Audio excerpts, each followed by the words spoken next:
भानुस्ते देवी प्रणमामि। हरे प्रिये वाञ्छाकल्पतरुभ्यश्च कृपा सिन्धुभ्य एव च पतितानां पावनेभ्यो वैष्णवेभ्यो नमो नमः। नमः ॐ विष्णुताय कृष्णप्रेष्ठाय भूतले श्रीमते भक्तिवेदान्ता स्वामिन् इति नामिने। नमस्ते सरस्वती देवी गौरवाणी प्रचारिणी निर्विशेष शून्यवादी पाश्चात्य देश तारिणी। जय श्री कृष्ण चैतन्य प्रभु नित्यानंद श्री अद्वैत गदाधर श्रीवासादि गौर भक्त वृंदा।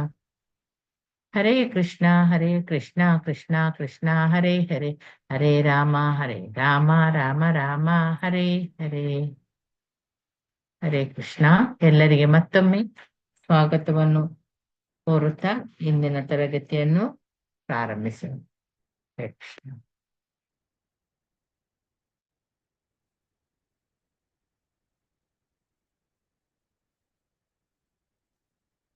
ಹರೇ ಕೃಷ್ಣ ಮಾತಾಜಿ. ಹರೇ ಕೃಷ್ಣ. ರೀನಾ ಮಾತಾಜಿ ಓದ್ತೀರಾ?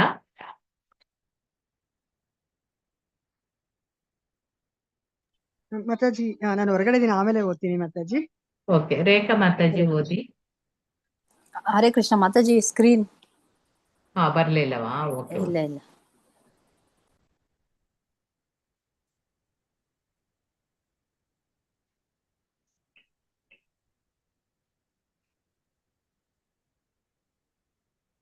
ಜೋಹನ್ಸ್ಬರ್ಗ್ ಅಲ್ಲಿಂದ. ಹರೇ ಕೃಷ್ಣ. Johannesburg October 12. ಜೋಹಾನ್ಸ್ಬರ್ಗ್ ವಿಮಾನ ನಿಲ್ದಾಣಕ್ಕೆ ಶ್ರೀಲ ಪ್ರಭುಪಾದರು ಬಂದು ಇಳಿದದ್ದು ಸಾಂಸ್ಕೃತಿಕವಾಗಿ ದಕ್ಷಿಣ ಆಫ್ರಿಕಾದಲ್ಲಿ ನಡೆದ ಒಂದು ಅಪೂರ್ವ ಘಟನೆ. ಭಾರತೀಯನೊಬ್ಬನಿಗೆ ಬಿಳಿಯ ಮಂದಿ ನಮಸ್ಕರಿಸುವ ಸಂದರ್ಭ.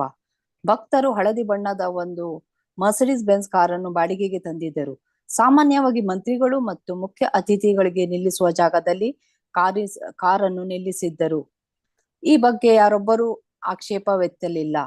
ಶ್ರೀಲ ಪ್ರಭುಪಾದರು ಆಗಮಿಸಿದಾಗ ಭಕ್ತರು ಹೂವಿನ ದಳಗಳನ್ನು ಅವರ ಮೇಲೆ ಎರಚಿದರು. ಕೆಲವು ಯುರೋಪಿಯನ್ ಯುವಕರು ಪ್ರಭುಪಾದರಿಗೆ ನಮಸ್ಕರಿಸಿದರು. ಈ ಎಲ್ಲದರಿಂದ ಪ್ರಭಾವಿತರಾದ ಪೊಲೀಸರು ಶ್ರೀಲ ಪ್ರಭುಪಾದರಿಗೆ ನಮಸ್ಕರಿಸಿ ತಾವೇ ಮುಂದೆ ಬಂದು ಮರ್ಸಿಡೀಸ್ ಕಾರಿನ ಬಾಗಿಲನ್ನು ಪ್ರಭುಪಾದರಿಗಾಗಿ ಗೌರವಪೂರ್ಣವಾಗಿ ತೆರೆದರು. ಡರ್ಬನ್ನಂತೆ ಇಲ್ಲಿ ಕೂಡ ಪ್ರಭುಪಾದರನ್ನು ಉಪನ್ಯಾಸಗಳಿಗೆ ಅಪಾರ ಸಂಖ್ಯೆಯಲ್ಲಿ ಜನ ಸೇರುತ್ತಿದ್ದರು. ಈ ಕಾರ್ಯಕ್ರಮಗಳಲ್ಲಿ ತಮ್ಮ ಗ್ರಂಥಗಳು ಹೆಚ್ಚು ಹೆಚ್ಚಾಗಿ ಖರ್ಚಾಗಬೇಕು ಎಂಬುದು ಅವರ ಅಪೇಕ್ಷೆಯಾಗಿತ್ತು. ಆಗಾಗ ತಾವೇ ಪುಸ್ತಕ ಮಾರಾಟ ವಿಭಾಗಕ್ಕೆ ಹೋಗಿ ತಮ್ಮ ಶಿಷ್ಯರನ್ನು ವಿಚಾರಿಸುತ್ತಿದ್ದರು. ಈ ಜನ ನನ್ನ ಪುಸ್ತಕಗಳನ್ನು ಮಾತಾಜಿ ಸ್ವಲ್ಪ ಸ್ಕ್ರೀನ್ ಈ ಜನ ನಮ್ಮ ಪುಸ್ತಕಗಳನ್ನು ಹೇಗೆ ಕೊಳ್ಳುತ್ತಾರೆ ತಾನೆ. ಇಂದು ಮಾತ್ರವಲ್ಲ, ಯುರೋಪಿಯನ್ನರು ಕೂಡ ತಮ್ಮ ಪುಸ್ತಕಗಳನ್ನು ಕೊಳ್ಳಬೇಕು ಎನ್ನುವುದು ಅವರ ಅಪೇಕ್ಷೆಯಾಗಿತ್ತು. ವರ್ಣಭೇದದ ಬಗ್ಗೆ ಪ್ರಭುಪಾದರು ತುಂಬಾ ಕಠೋರವಾಗಿ ಮಾತನಾಡಿದರು. ಇದೇ ವಿಷಯದಲ್ಲಿ ಮಹಾತ್ಮ ಗಾಂಧಿಯವರು ಕೂಡ ತಮ್ಮ ಮುಕ್ತವಾದ ನಿಷ್ಠುರವಾದ ದೃಷ್ಟಿಕೋನವನ್ನು ವ್ಯಕ್ತಪಡಿಸಿ ದಕ್ಷಿಣ ಆಫ್ರಿಕಾದಲ್ಲಿ ಸೆರೆವಾಸಕ್ಕೆ ಒಳಗಾಗಿದ್ದರು. ಆದರೆ ಪ್ರಭುಪಾದರು ಮಹಾತ್ಮ ಗಾಂಧಿಯವರಂತೆ ಮಾತನಾಡಲಿಲ್ಲ. ಶಾಸ್ತ್ರಗ್ರಂಥಗಳ ಆಧಾರದ ಮೇಲೆ ಅವರು ಮಾತನಾಡಿದ್ದರು. ಈ ಕರಿಯ ಬಿಳಿಯ ಅಂತರ ಎಲ್ಲಿಂದ ಬಂತು? ಇದೆಲ್ಲ ಅರ್ಥಹೀನ. ಕೇವಲ ದೈಹಿಕ ದೃಷ್ಟಿಯಿಂದ ಈ ವಾದ ಉಂಟಾಗಿದೆ. ದಕ್ಷಿಣ ಆಫ್ರಿಕಾದಲ್ಲಿ ಇಂಥ ಮಾತುಗಳು ರಾಜಕೀಯ ಅಗ್ನಿಮುಖಿಯನ್ನೇ ಎಬ್ಬಿಸಬಹುದಾಗಿತ್ತು. ಆದರೆ ಪ್ರತಿಯೊಬ್ಬರೂ ಪ್ರಭುಪಾದರನ್ನು ಮೆಚ್ಚಿ ಮಾತನಾಡಿದರು. ಕಾರಣ ಅವರ ಮಾತು ವೈಯಕ್ತಿಕ ನೆಲೆಯದಾಗಿರಲಿಲ್ಲ, ಶುದ್ಧ ಅಧ್ಯಾತ್ಮ ನೆಲೆಯದಾಗಿತ್ತು. ದಕ್ಷಿಣ ಆಫ್ರಿಕಾದಲ್ಲಿ ವಾಸಿಸುತ್ತಿದ್ದ ರುದ್ ಎನ್ನುವ ಶಿಷ್ಯೆ ಪ್ರಭುಪಾದರನ್ನು ಖಾಸಗಿಯಾಗಿ ಕೇಳಿದಳು. ಜೋಹಾನ್ಸ್ಬರ್ಗ್ನಲ್ಲಿ ವರ್ಣ ವೈಷಮ್ಯವನ್ನು ದೂರ ಮಾಡುವುದು ಹೇಗೆ ಪ್ರಭುಪಾದ? ಸಾಮೂಹಿಕ ಹರಿನಾಮ ಸಂಕೀರ್ತನೆಯೊಂದೇ ಅದಕ್ಕೆ ಉಪಾಯ. ಹಳ್ಳಿಗಳಲ್ಲಿ ಗೋಷ್ಠಿಗಳನ್ನು ಕಟ್ಟುವ ಬಗ್ಗೆ ರುತ್ ಕೇಳಿದಾಗ ಪ್ರಭುಪಾದರು ನುಡಿದರು, ಹಳ್ಳಿಗೆ ಹೋಗಲು ಅವಸರ ಪಡಬೇಡಿ. ಸದ್ಯಕ್ಕೆ ನಗರಗಳಲ್ಲೇ ಬೋಧನೆ ನಡೆಯಲಿ. ಕೇವಲ ಅಲ್ಪ ಕಾಲದಲ್ಲಿ ತಮ್ಮ ಶಿಷ್ಯರು ದಕ್ಷಿಣ ಆಫ್ರಿಕಾದಲ್ಲಿ ಮಾಡಿರುವ ಕೆಲಸಕ್ಕಾಗಿ ಪ್ರಭುಪಾದರು ತಮ್ಮ ಸಂತೋಷವನ್ನು ವ್ಯಕ್ತಪಡಿಸಿದರು. ಪ್ರಭುಪಾದರು ಜಾನ್ಸ್ಬರ್ಗ್ನಲ್ಲಿರುವಾಗಲೇ ರಾಮೇಶ್ವರ ಮತ್ತು ಅವರ ಗೆಳೆಯರು ಪ್ರಭುಪಾದರ ಆಸೆಯನ್ನು ಪೂರ್ಣಗೊಳಿಸಿದರು. ಶ್ರೀಮದ್ ಭಾಗವತದ 2 ಸಂಪುಟಗಳ ಪ್ರತಿಗಳನ್ನು ತೆಗೆದುಕೊಂಡು ಬಂದು ಅವರಿಗೆ ನೀಡಿದರು. ಶ್ರೀಲ ಪ್ರಭುಪಾದರು ಆ ಪುಸ್ತಕಗಳನ್ನು ತೆಗೆದುಕೊಂಡು ತಮ್ಮ ಉಪನ್ಯಾಸಕ್ಕೆ ಹೊರಟರು. ವಿಶ್ವವಿದ್ಯಾಲಯವೊಂದರಲ್ಲಿ ನಡೆದ ಉಪನ್ಯಾಸದಲ್ಲಿ ಆ ಪುಸ್ತಕಗಳಿಂದ ಕೆಲವು ಮಾತುಗಳನ್ನು ಉದ್ಧರಿಸಿದರು. ವೃಷಭದೇವನು ತನ್ನ ಮಕ್ಕಳಿಗೆ ಇಂದ್ರಿಯ ಭೋಗವನ್ನು ತ್ಯಜಿಸಲು ಉಪದೇಶ ಮಾಡುತ್ತಾನೆ. ಈ ಭಾಗವನ್ನು ಪ್ರಭುಪಾದರು ಓದಿ ಸಭೆಗೆ ವಿವರಿಸಿದರು. ಹರೇ ಹರೇ ಕೃಷ್ಣ ಕೃಷ್ಣ ಮಾತಾಜಿ, ಮಾತಾಜಿ, ಧನ್ಯವಾದಗಳು ಧನ್ಯವಾದಗಳು ಮಾತಾಜಿ. ಮಂಜುಳಾ ದೇವಿ ಮಾತಾಜಿ ಓದಿ. ಓದ್ತೇನೆ ಮಾತಾಜಿ. ಓದಿ. ಸರ್ ದೊಡ್ಡದ್ ಮಾಡ್ಕೋತಾ ಇದ್ದೇನೆ, ಒಂದು ನಿಮಿಷ. ಅಕ್ಟೋಬರ್ 24 ಅಲ್ಲಿಂದ ಅಲ್ಲ ಮಾತಾಜಿ? ಹೌದೌದು, ಇಲ್ಲಿಂದ. Mauritius, October 24. ಪ್ರಭುಪಾದರು ಪ್ರಧಾನಮಂತ್ರಿಗಳನ್ನು ಭೇಟಿ ಮಾಡಲು ಹಿಂತಿರುಗಿದರು. ಮಾರಿಷಿಯಸ್ನಲ್ಲಿ ಉಪಯೋಗಿಸಲು ಪ್ರಧಾನಮಂತ್ರಿಗಳು ಸ್ನೇಹ ಸೂಚಕವಾಗಿ ಪ್ರಭುಪಾದರಿಗೆ ಚಾಪಿಯಾರ್ಡ್ ಕಾರನ್ನು ಕಳುಹಿಸಿಕೊಟ್ಟಿದ್ದರು. ಒಂದು ದಿನ ಪ್ರಭುಪಾದರು ಹಳ್ಳಿಯ ಕಡೆ ಕಾರಿನಲ್ಲಿ ಹೊರಟರು. ಕಾರಿನ ಬಲಗಡೆ ಅವರು ಪ್ರವೇಶ ಮಾಡಬೇಕೆಂದಿದ್ದಾಗ ಪುಷ್ಪ ಕೃಷ್ಣಸ್ವಾಮಿ ಹೇಳಿದರು, ಶ್ರೀಲ ಪ್ರಭುಪಾದರೆ, ಇನ್ನೊಂದು ಪಕ್ಕದಲ್ಲಿ ಕುಳಿತುಕೊಳ್ಳಿ, ಅದು ಹೆಚ್ಚು ಕ್ಷೇಮಕರ. ಪ್ರಭುಪಾದರು ಅವರ ಮಾತಿನಂತೆ ಇನ್ನೊಂದು ಪಕ್ಕದಲ್ಲಿ ಕುಳಿತರು. ಸುಂದರವಾದ ಹಳ್ಳಿ ರಸ್ತೆಯಲ್ಲಿ ಅರ್ಧ ಗಂಟೆ ಪ್ರಯಾಣ ಮಾಡಬಹುದು. ಕಬ್ಬಿನ ಗದ್ದೆಗಳನ್ನು ದಾಟಿ ಪರ್ವತ ಶ್ರೇಣಿಗಳನ್ನು ನೋಡುತ್ತಾ ಸಮುದ್ರವನ್ನು ವೀಕ್ಷಿಸುತ್ತಾ ಸಂತೋಷದಿಂದ ಪ್ರಯಾಣ ಮಾಡುತ್ತಿದ್ದರು. ಒಂದು ಕಡೆ ನಿಂತ ಒಂದು ಉನ್ನತ ಶಿಖರದಿಂದ ಸಮುದ್ರವನ್ನು ವೀಕ್ಷಿಸಿದರು. ಕಾರಿಗೆ ಹಿಂತಿರುಗಿದಾಗ ಬ್ರಹ್ಮಾನಂದ ಸ್ವಾಮಿಗಳು ಕಾರಿನ ಬಲಗಡೆಯ ಬಾಗಿಲನ್ನು ತೆರೆದರು. ಪ್ರಭುಪಾದರು ಇಲ್ಲ, ಇನ್ನೊಂದು ಪಕ್ಕ ಹೆಚ್ಚು ಕ್ಷೇಮಕರ ಎಂದು ಹೇಳುತ್ತಾ ಪುಷ್ಪ ಕೃಷ್ಣರು ಮೊದಲೇ ಸೂಚಿಸಿದ್ದಂತೆ ಕಾರಿನ ಎಡಭಾಗದಲ್ಲಿ ಕುಳಿತರು. ಕೆಲವು ನಿಮಿಷಗಳ ನಂತರ ಪ್ರಭುಪಾದರ ಕಾರು ಒಂದು ತಿರುವಿನಲ್ಲಿ ಸಾಗುತ್ತಿದ್ದಾಗ ಎದುರಿನಿಂದ ಇದ್ದಕ್ಕಿದ್ದಂತೆ ಓಲ್ಕಾ ವ್ಯಾಗನ್ ಒಂದು ನುಗ್ಗಿ ಬರುತ್ತಿತ್ತು. ಪ್ರಭುಪಾದರು ಪುಷ್ಪ ಕೃಷ್ಣರ ಹಿಂದೆ ಕುಳಿತಿದ್ದರು. ಡ್ರೈವರ್ ಹಿಂದೆ ಬ್ರಹ್ಮಾನಂದರು ಕುಳಿತಿದ್ದರು. ವ್ಯಾಗನ್ ಕಂಡ ಕೂಡಲೇ ಪ್ರಭುಪಾದರು ತಮ್ಮ ದೊಣ್ಣೆಯನ್ನು ಊರಿ ಆಧಾರ ತೆಗೆದುಕೊಂಡರು. ವ್ಯಾಗನ್ ಧಾವಿಸಿ ಬರುತ್ತಿದೆ. ಕಾರಿನ ಡ್ರೈವರ್ ಕಾರನ್ನು ಎಡಕ್ಕೆ ತೆಗೆದುಕೊಳ್ಳುತ್ತಾನೆ. ವ್ಯಾಗನ್ ಕೂಡ ಹಾಗೆಯೇ ತಿರುವು ತೆಗೆದುಕೊಂಡು ಕಾರಿನ ಮುಂಭಾಗಕ್ಕೆ ಡಿಕ್ಕಿ ಕೊಡುತ್ತದೆ. ಪುಷ್ಪ ಕೃಷ್ಣರ ತಲೆ ಗಾಜಿನ ಬಾಗಿಲಿಗೆ ತಾಗಿ ಗಾಜು ಸೀಳಿತು. ಡ್ರೈವರ್ ತಲೆ ಕೂಡ ಗಾಜಿಗೆ ಹೊಡೆದು ಮುಖವೆಲ್ಲ ರಕ್ತಮಯವಾಗಿ ಹೋಯಿತು. ಸೀಟಿನ ಹಿಂದಿನಲ್ಲಿ ಶ್ರೀಲ ಪ್ರಭುಪಾದರು ಕುಳಿತೇ ಇದ್ದರು. ಅವರ ಮುಖದಲ್ಲಿ ಆತಂಕ ತುಂಬಿತ್ತು. ಪ್ರಭುಪಾದರನ್ನು ರಕ್ಷಿಸುವುದಕ್ಕೋ ಎನ್ನುವಂತೆ ಬ್ರಹ್ಮಾನಂದರು ಪ್ರಭುಪಾದರನ್ನು ಗಟ್ಟಿಯಾಗಿ ತಬ್ಬಿಕೊಂಡರು. ಆದರೆ ಆ ವೇಳೆಗೆ ಅಪಾಯದ ಗಳಿಗೆ ದಾಟಿ ಹೋಗಿತ್ತು.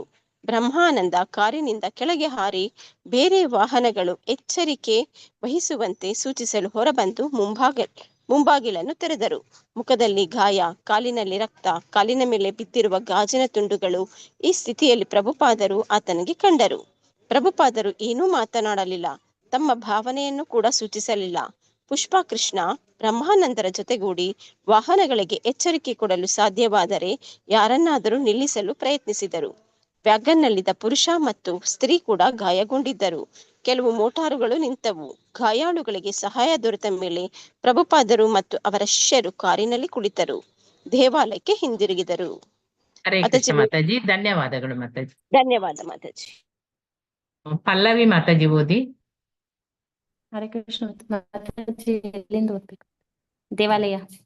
ಹೌದು, ದೇವಾಲಯದಲ್ಲಿ ಶ್ರೀಲ ಪ್ರಭುಪಾದರು ಬರುವುದು ಏಕೆ ತಡವಾಯಿತು ಎಂದು ಆಶ್ಚರ್ಯ ಪಡುತ್ತಾ ಕಾತುರದಿಂದ ಹರಿಕೇಶ ಕಾಯುತ್ತಿದ್ದರು. ಆಗ ಪ್ರಭುಪಾದರು ದೇವಾಲಯವನ್ನು ಪ್ರವೇಶಿಸಿದರು. ಪ್ರಭುಪಾದರು ಮತ್ತು ಉಳಿದಿಬ್ಬರು ಗಾಯಗೊಂಡಿರುವುದನ್ನು ನೋಡಿ ಹರಿಕೇಶರು, ಓ ದೇವರೇ, ಏನಾಯಿತು ಏನಾಯಿತು ಎಂದು ಉದ್ಗಾರ ತೆಗೆದರು. ಶ್ರೀಲ ಪ್ರಭುಪಾದರು ಮೌನವಾಗಿ ತಮ್ಮ ಕೋಣೆಯೊಳಗೆ ಹೋಗಿ ಕುಳಿತುಕೊಂಡರು. ಶಿಷ್ಯನೊಬ್ಬನ ಗಾಯಗಳಿಗೆ ಕಟ್ಟಲು ಬ್ಯಾಂಡೇಜುಗಳನ್ನು ತೆಗೆದುಕೊಂಡು ಬಂದ. ಪ್ರಭುಪಾದರು ಗಲ್ಲ, ಕೈ ಮತ್ತು ಕಾಲುಗಳು ಹಾಗೂ ಪುಷ್ಪ ಕೃಷ್ಣ ಮತ್ತು ಬ್ರಹ್ಮಾನಂದರ ತಲೆಗಳ ಬ್ಯಾಂಡೇಜ್ ಅನ್ನು ಕಟ್ಟಲಾಯಿತು. ಆಘಾತವಾದ ಮೇಲೆ ಇಷ್ಟು ಹೊತ್ತು ಶ್ರೀಲ ಪ್ರಭುಪಾದರು ಒಂದು ಮಾತನ್ನೂ ಆಡಿರಲಿಲ್ಲ. ಕೊನೆಗೆ ಒಂದು ಮಾತು ಹೇಳಿದರು, ಅಸನ್ನಪಿ ಕ್ಲೇಶದಾಶ ದೇಹ, ಅಂದರೆ ಈ ಭೌತಿಕ ಶರೀರವನ್ನು ನೀನು ಒಪ್ಪಿಕೊಂಡು ಕೂಡಲೇ ಅನೇಕ ತೊಂದರೆಗಳನ್ನು ಅನುಭವಿಸಬೇಕಾಗುತ್ತದೆ. ನಾವು ಕಾರಿನಲ್ಲಿ ಆರಾಮವಾಗಿ ಕುಳಿತಿದ್ದೆವು. ಮರುಕ್ಷಣದಲ್ಲೇ ಅಪಘಾತ ಹೇಗಾಯಿತು ಎಂಬುದನ್ನು ಕೇವಲ ಮಾತುಗಳಲ್ಲಿ ವಿವರಿಸಬಹುದರು. ಬ್ರಹ್ಮಾನಂದ ಸ್ವಾಮಿ ಅಪಘಾತ ಆಗುವುದಕ್ಕೆ ಮುಂಚೆ ಪ್ರಭುಪಾದರು ಹೇಗೆ ತಮ್ಮ ದೊಣ್ಣೆಯನ್ನು ಊರಿ ಹೆಚ್ಚಿನ ಅಪಾಯದಿಂದ ಪಾರಾದರು ಎನ್ನುವುದನ್ನು ವಿವರಿಸಿದರು. ಸ್ವಲ್ಪ ರಾಳ ಮತ್ತು ಅರಿಶಿನ ತೆಗೆದುಕೊಂಡು ಬನ್ನಿ ಎಂದು ಪ್ರಭುಪಾದರು ಹೇಳಿದರು. ಅವೆರಡನ್ನು ಉಪ್ಪು ನೀರಿನಲ್ಲಿ ಬೆರೆಸಿ ಸ್ವಲ್ಪ ಬಿಸಿ ಮಾಡಿ ಇದೆಲ್ಲ ಆಗುತ್ತಿರುವಾಗ ಪ್ರಭುಪಾದರು ಭಾಗವತ ತತ್ವಜ್ಞಾನವನ್ನು ಮತ್ತು ಪ್ರಾಯೋಗಿಕವಾದ ಚಿಕಿತ್ಸಾ ಕ್ರಮವನ್ನು ಕುರಿತು ಮಾತನಾಡುತ್ತಿದ್ದರು. ಏನೇ ಆಗಲಿ ಅಪಘಾತ ಭಯಾನಕವಾದ ಒಂದು ಪ್ರಸಂಗವಾಗಿತ್ತು. ಪ್ರಭುಪಾದರು ತಮ್ಮ ಶಿಷ್ಯರಿಗೆ ಕೀರ್ತನೆಯನ್ನು ನಡೆಸಲು ಹೇಳಿದರು. 2 ಕಾರುಗಳು ಧ್ವಂಸವಾಗಿರುವುದನ್ನು ನೋಡಿದರೆ ತಮಗೆ ಆಗಿರುವ ಗಾಯಗಳು ಲೆಕ್ಕಕ್ಕೆ ತೆಗೆದುಕೊಳ್ಳುವಂತದವಲ್ಲ. ಕೃಷ್ಣನೇ ನಮ್ಮನ್ನು ಕಾಪಾಡಿದ್ದಾನೆ ಎಂದು ಪ್ರಭುಪಾದರು ನುಡಿದರು. 3 ಕಡೆ ಬ್ಯಾಂಡೇಜ್ ಅನ್ನು ಕಟ್ಟಿಸಿಕೊಂಡು ಒಳ್ಳೆಯ ಯುದ್ಧ ವೀರನಂತೆ ಪ್ರಭುಪಾದರು ಕುಳಿತಿದ್ದಾರೆ. ಹರಿಕೇಶ ಗಟ್ಟಿಯಾಗಿ ಚೈತನ್ಯ ಚರಿತಾಮೃತವನ್ನು ಓದುತ್ತಿದ್ದಾರೆ. ಹರಿದಾಸ್ ಠಾಕೂರರ ನಿರ್ಣಯ. ಆಮೇಲೆ ಶೀಲ ಪ್ರಭುಪಾದರ ಪ್ರಯಾಣದ ಅಪಾಯಗಳನ್ನು ಕುರಿತು ಮಾತನಾಡತೊಡಗಿದರು. ತಾವು ಇಷ್ಟೊಂದು ಪ್ರಯಾಣ ಮಾಡುವುದು ಸರಿಯೇ ಎಂದು ಪ್ರಶ್ನಿಸಿದರು. ಶ್ರೀಮದ್ ಭಾಗವತ ಮತ್ತು ವೈಷ್ಣವ ಸಾಹಿತ್ಯವನ್ನು ಅನುವಾದಿಸುವ ದೊಡ್ಡ ಜವಾಬ್ದಾರಿ ಅವರಿಗಿತ್ತು. ಆಗಿರುವಾಗ ತಾವು ಸದಾ ಕಾರಿನಲ್ಲಿ ಸಂಚರಿಸುತ್ತಾ ಜೀವನವನ್ನು ಅಪಾಯಕ್ಕೆ ಒಡ್ಡುವುದು ಎಷ್ಟು ಸರಿ? ವಾಸ್ತವವಾಗಿ ಅವರು ಮುಂಬೈಯಿಂದ ನೈರೋಬಿಗೆ ಭೇಟಿ ಕೊಡುವ ವಿಚಾರವಿತ್ತು. ಆದರೆ ಈಗ ಅವರು ತಮ್ಮ ನೈರೋಬಿಯ ಕಾರ್ಯಕ್ರಮವನ್ನು ರದ್ದುಪಡಿಸಿದರು. ತಮಗೆ ಮುಂಬೈ ಬಿಡುವುದೇ ಇಷ್ಟವಿರಲಿಲ್ಲವೆಂದು, ತಮಗೆ ಆಫ್ರಿಕಾದಲ್ಲಿ ಶಿಷ್ಯರು ಅನೇಕ ಕಾರ್ಯಕ್ರಮಗಳನ್ನು ಏರ್ಪಡಿಸಿದ್ದರಿಂದ ತಾವು ಬರಬೇಕಾಯಿತೆಂದು ಹೇಳಿದರು. ಅವರು ಭಾರತಕ್ಕೆ ಹಿಂದಿರುಗಬೇಕು ಎನ್ನುವುದಕ್ಕೆ ಪ್ರಾಯಶಃ ಇದು ಒಂದು ಸೂಚನೆಯಾಗಿತ್ತು. ಹರೇ ಕೃಷ್ಣ ಮಾತಾಜಿ. ಗಾಯತ್ರಿ ಆರ್ ಮಾತಾಜಿ ಓದಿ.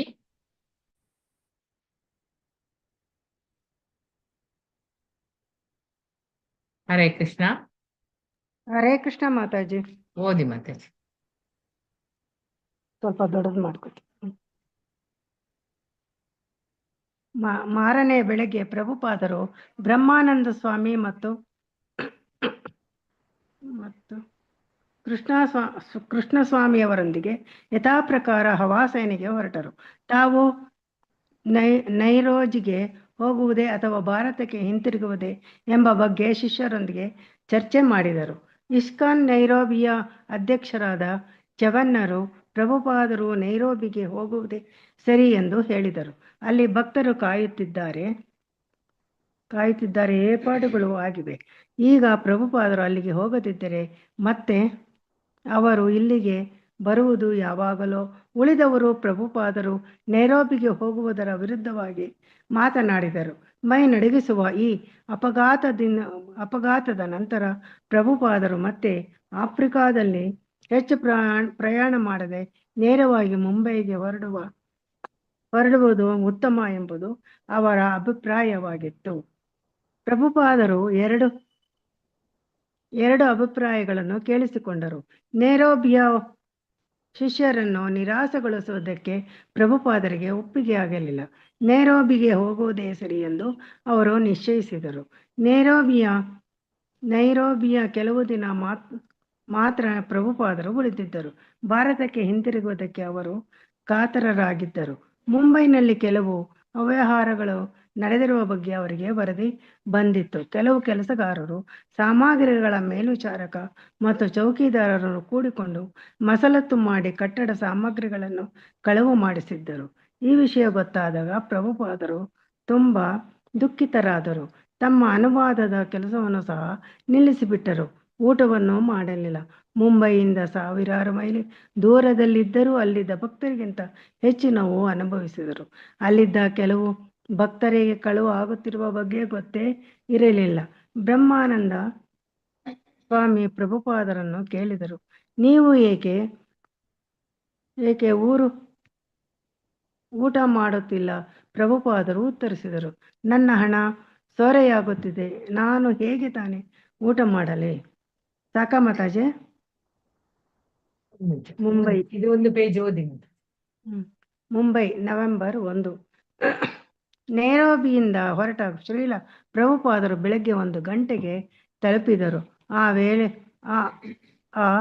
ಆ ವೇಳೆಯಲ್ಲಿ ಕೂಡ ದೇವಾಲಯದ ಬಳಿ ಅವರನ್ನು ಸ್ವಾಗತಿಸಲು ನೆರೆದಿದ್ದರು. ಅಜೀವ ಸದಸ್ಯರು, ಶಿಷ್ಯರು, ಬಾಡಿಗೆ ಹಿಡಿದವರು, ಹೀಗೆ ಅವರಲ್ಲಿ ಪ್ರಭುಪಾದರನ್ನು ಅವರ ಕೋಣೆಯ ತನಕ ಹಿಂಬಾಲಿಸಿದರು. ಪ್ರಭುಪಾದರು ತಮಗೆ ಆದ ಅಪಘಾತದ ಬಗ್ಗೆ ಮಾತನಾಡಿದರು.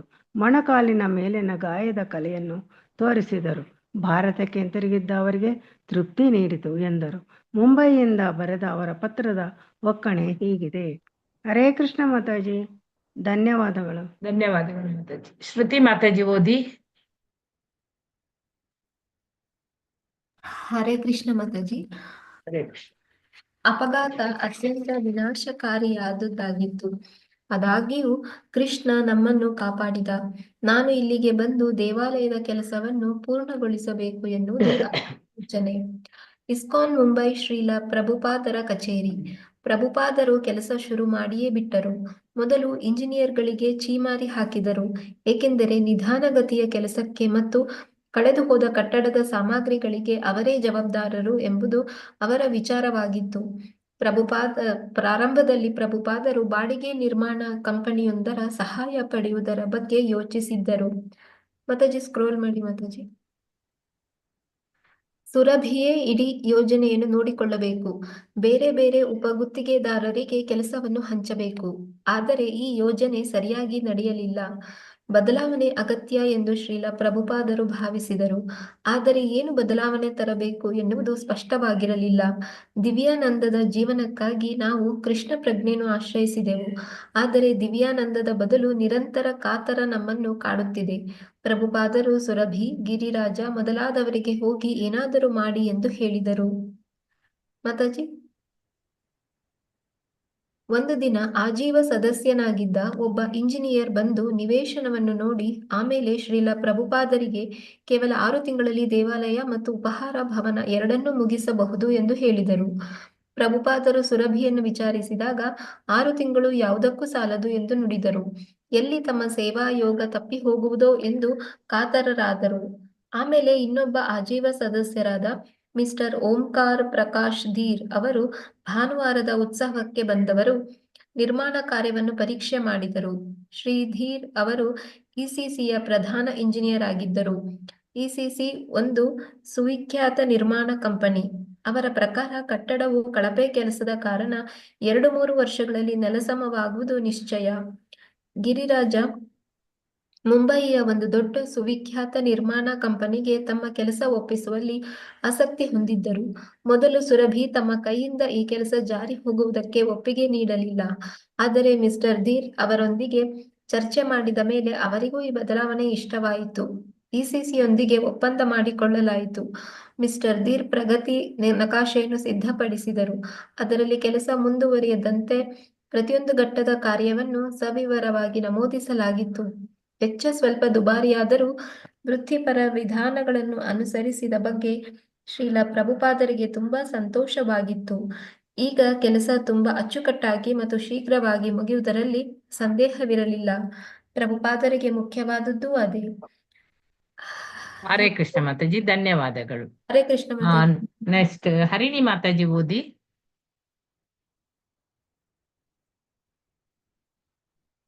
ಮಾತಾಜಿ, ಹಾ. ಹೆಚ್ಚು ಕಮ್ಮಿ ನವೆಂಬರ್ ಪೂರ್ತಿ ಪ್ರಭುಪಾದರು ಅಲ್ಲೇ ಉಳಿದಿದ್ದರು. ನಿರ್ಮಾಣ ಕಾರ್ಯ ತ್ವರಿತಗತಿಯಲ್ಲಿ ಸಾಗುತ್ತಿತ್ತು. ಹಣ ಉಳಿಸುವುದಕ್ಕೋಸ್ಕರ ಕೈ ಬಿಗಿ ಮಾಡಬೇಕಾದ ಅಗತ್ಯವಿರಲಿಲ್ಲ. ಪ್ರಭುಪಾದರು ಸುರಭಿಯವರಿಗೆ ಸ್ಪಷ್ಟವಾಗಿ ಹೇಳಿದ್ದರು, ದೇವಾಲಯ ಒಂದು ಮನೋಹರ ರಕ್ತದಂತಿರಬೇಕು. ಭಾರತದ ಎಲ್ಲಾ ಭಾಗಗಳಿಂದಲೂ ಜನರು ಅಲ್ಲಿಗೆ ಬರುವಂತಾಗಬೇಕು. ಬೃಂದಾವನದ ನಿರ್ಮಾಣದಲ್ಲಿ ಪ್ರಭುಪಾದರು ಮತ್ತೆ ಮತ್ತೆ ಹೇಳುತ್ತಿದ್ದರು, ಇಷ್ಟು ವೆಚ್ಚ ಏಕೆ, ಇನ್ನೂ ಸರಳವಾಗಿ ಕಟ್ಟಬಾರದೆ? ಆದರೆ ಈಗ ಅವರು ಹೇಳುತ್ತಿದ್ದರು, ಇನ್ನೂ ಹೆಚ್ಚು ಖರ್ಚು ಮಾಡಿ. ದೇವಾಲಯ ಸರ್ವಾಂಗ ಸುಂದರವಾಗಿರಬೇಕು, ಸರ್ವಾಲಂಕಾರ ಪರಿಪೂರ್ಣವಾಗಿರಬೇಕು, ಎಲ್ಲೆಲ್ಲೂ ಅಮೃತಶಿಲೆಯೇ ಕಾಣಬೇಕು. ಹೋಟೆಲ್ ಕೂಡ ತುಂಬಾ ಚೆನ್ನಾಗಿರಬೇಕು.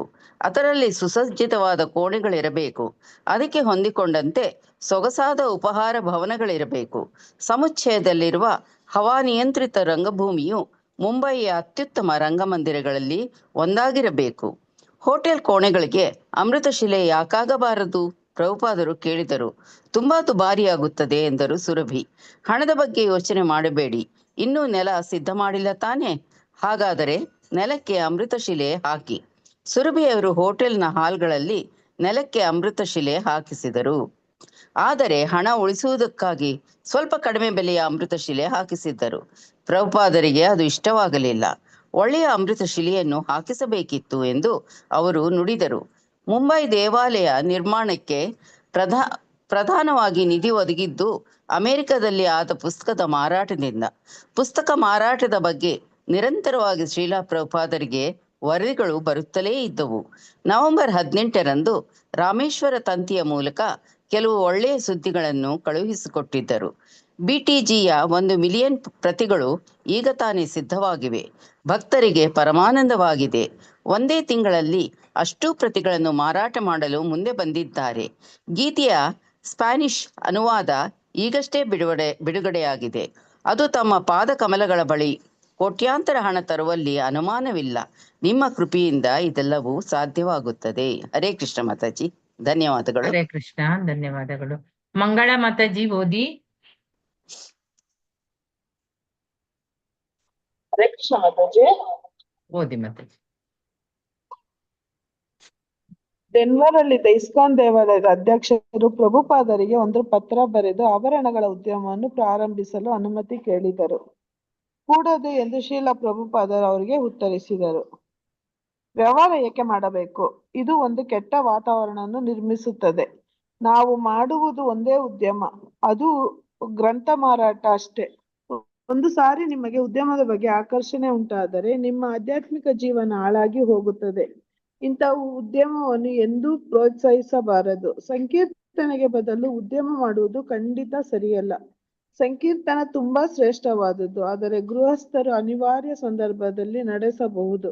ಆದರೆ ಅದರಲ್ಲಿ 50% ಭಾಗ ದೇವಾಲಯಕ್ಕೆ ನೀಡಬೇಕು. ನನ್ನನ್ನು ಕೇಳಿದರೆ ಸಂಕೀರ್ತನೆಯೇ ಅತ್ಯುತ್ತಮ ಉದ್ಯಮ. ಪುಸ್ತಕ ಮಾರಾಟವು ಮುಂಬೈ ನಿರ್ಮಾಣಕ್ಕೆ ಆರ್ಥಿಕ ಬಲ ಕೊಡುವುದರೊಂದಿಗೆ ಮಾಯಾಪುರದ ಮಹತ್ಕಾಂಕ್ಷೆಯ ಯೋಜನೆಗಳಿಗೂ ಸಹಾಯವಾಗುತ್ತದೆ ಎಂಬುದನ್ನು ಪ್ರಭುಪಾದರು ಕಂಡುಕೊಂಡರು. ಗ್ರಂಥ ವಿತರಣೆ ಒಂದು ಶ್ರೇಷ್ಠ ಉದ್ಯಮ ಮತ್ತು ಬೋಧನೆ ಅತ್ಯುತ್ತಮ ಮಾರ್ಗ. ಅಮೆರಿಕದ ಹಣ, ಇಂಡಿಯಾದ ಆಧ್ಯಾತ್ಮಿಕ ಸಂಸ್ಕೃತಿ ಇವುಗಳ ಸಮ್ಮಿಲನವೇ ಪ್ರಭುಪಾದರು ಕಂಡುಕೊಂಡ ಸೂತ್ರವಾಗಿತ್ತು. ಈ ತತ್ವಕ್ಕೆ ಅನುಕೂಲಕರವಾಗುವಂತೆ ಅಮೆರಿಕದಲ್ಲಿ ಹೆಚ್ಚು ಸಂಕೀರ್ತನ ಕಾರ್ಯಕ್ರಮವನ್ನು ಏರ್ಪಡಿಸಬೇಕೆಂದು ರಾಮೇಶ್ವರರಿಗೆ ಪ್ರಭುಪಾದರು ಹೇಳಿದರು. ಅಮೆರಿಕದ ಬಳಿ ಹಣವಿದೆ, ಆದರೆ ಕುರುಡ ಮತ್ತು ಕುಂಟರ ನಡುವೆ ಒಂದು ಒಪ್ಪಂದ ಆಗಬೇಕಾಗಿದೆ. ಇಂಡಿಯಾ ಮತ್ತು ಅಮೆರಿಕದ ಸಂಬಂಧ ಆ ರೀತಿಯದು.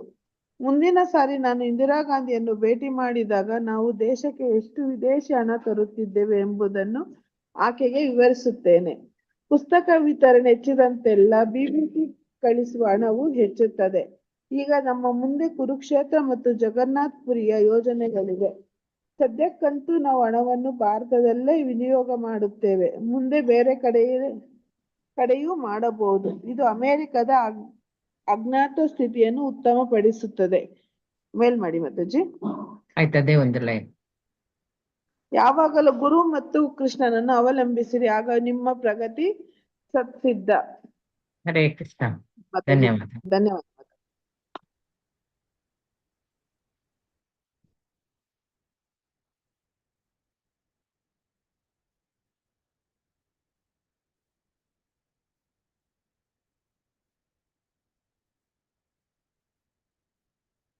ಮೌರಿಸಿಯಸ್ ಅಕ್ಟೋಬರ್ 24. ಪ್ರಭುಪಾದರು ಪ್ರಧಾನಮಂತ್ರಿಗಳನ್ನು ಭೇಟಿ ಮಾಡಲಿಕ್ಕೆ ಹೋಗ್ತಾರೆ. ಮೌರಿಸಿಯಸ್ ನಲ್ಲಿ ಉಪಯೋಗಿಸಲು ಅವರು ಪ್ರಧಾನಮಂತ್ರಿಗಳು ಸ್ನೇಹ ಸೂಚಕವಾಗಿ ಅವರು ಒಂದು ಚಾಪಿಯಟ್ ಕಾರನ್ನು ಕಳಿಸಿಕೊಟ್ಟಿದ್ರು. ಒಂದು ದಿನ ಪ್ರಭುಪಾದರು ಹಳ್ಳಿಯ ಕಡೆ ಕಾರಿನಲ್ಲಿ ಹೋಗ್ತಾರೆ. ಕಾರಿನ ಬೆಳಗಡೆ ಅವರು ಪ್ರವೇಶ ಮಾಡಬೇಕೆಂದಿದ್ರು. ಅಲ್ಲಿ ಪುಷ್ಪ ಕೃಷ್ಣ ಸ್ವಾಮಿ ಹೇಳಿದ್ರು, ಶ್ರೀಲ ಪ್ರಭುಪಾದ್ರೆ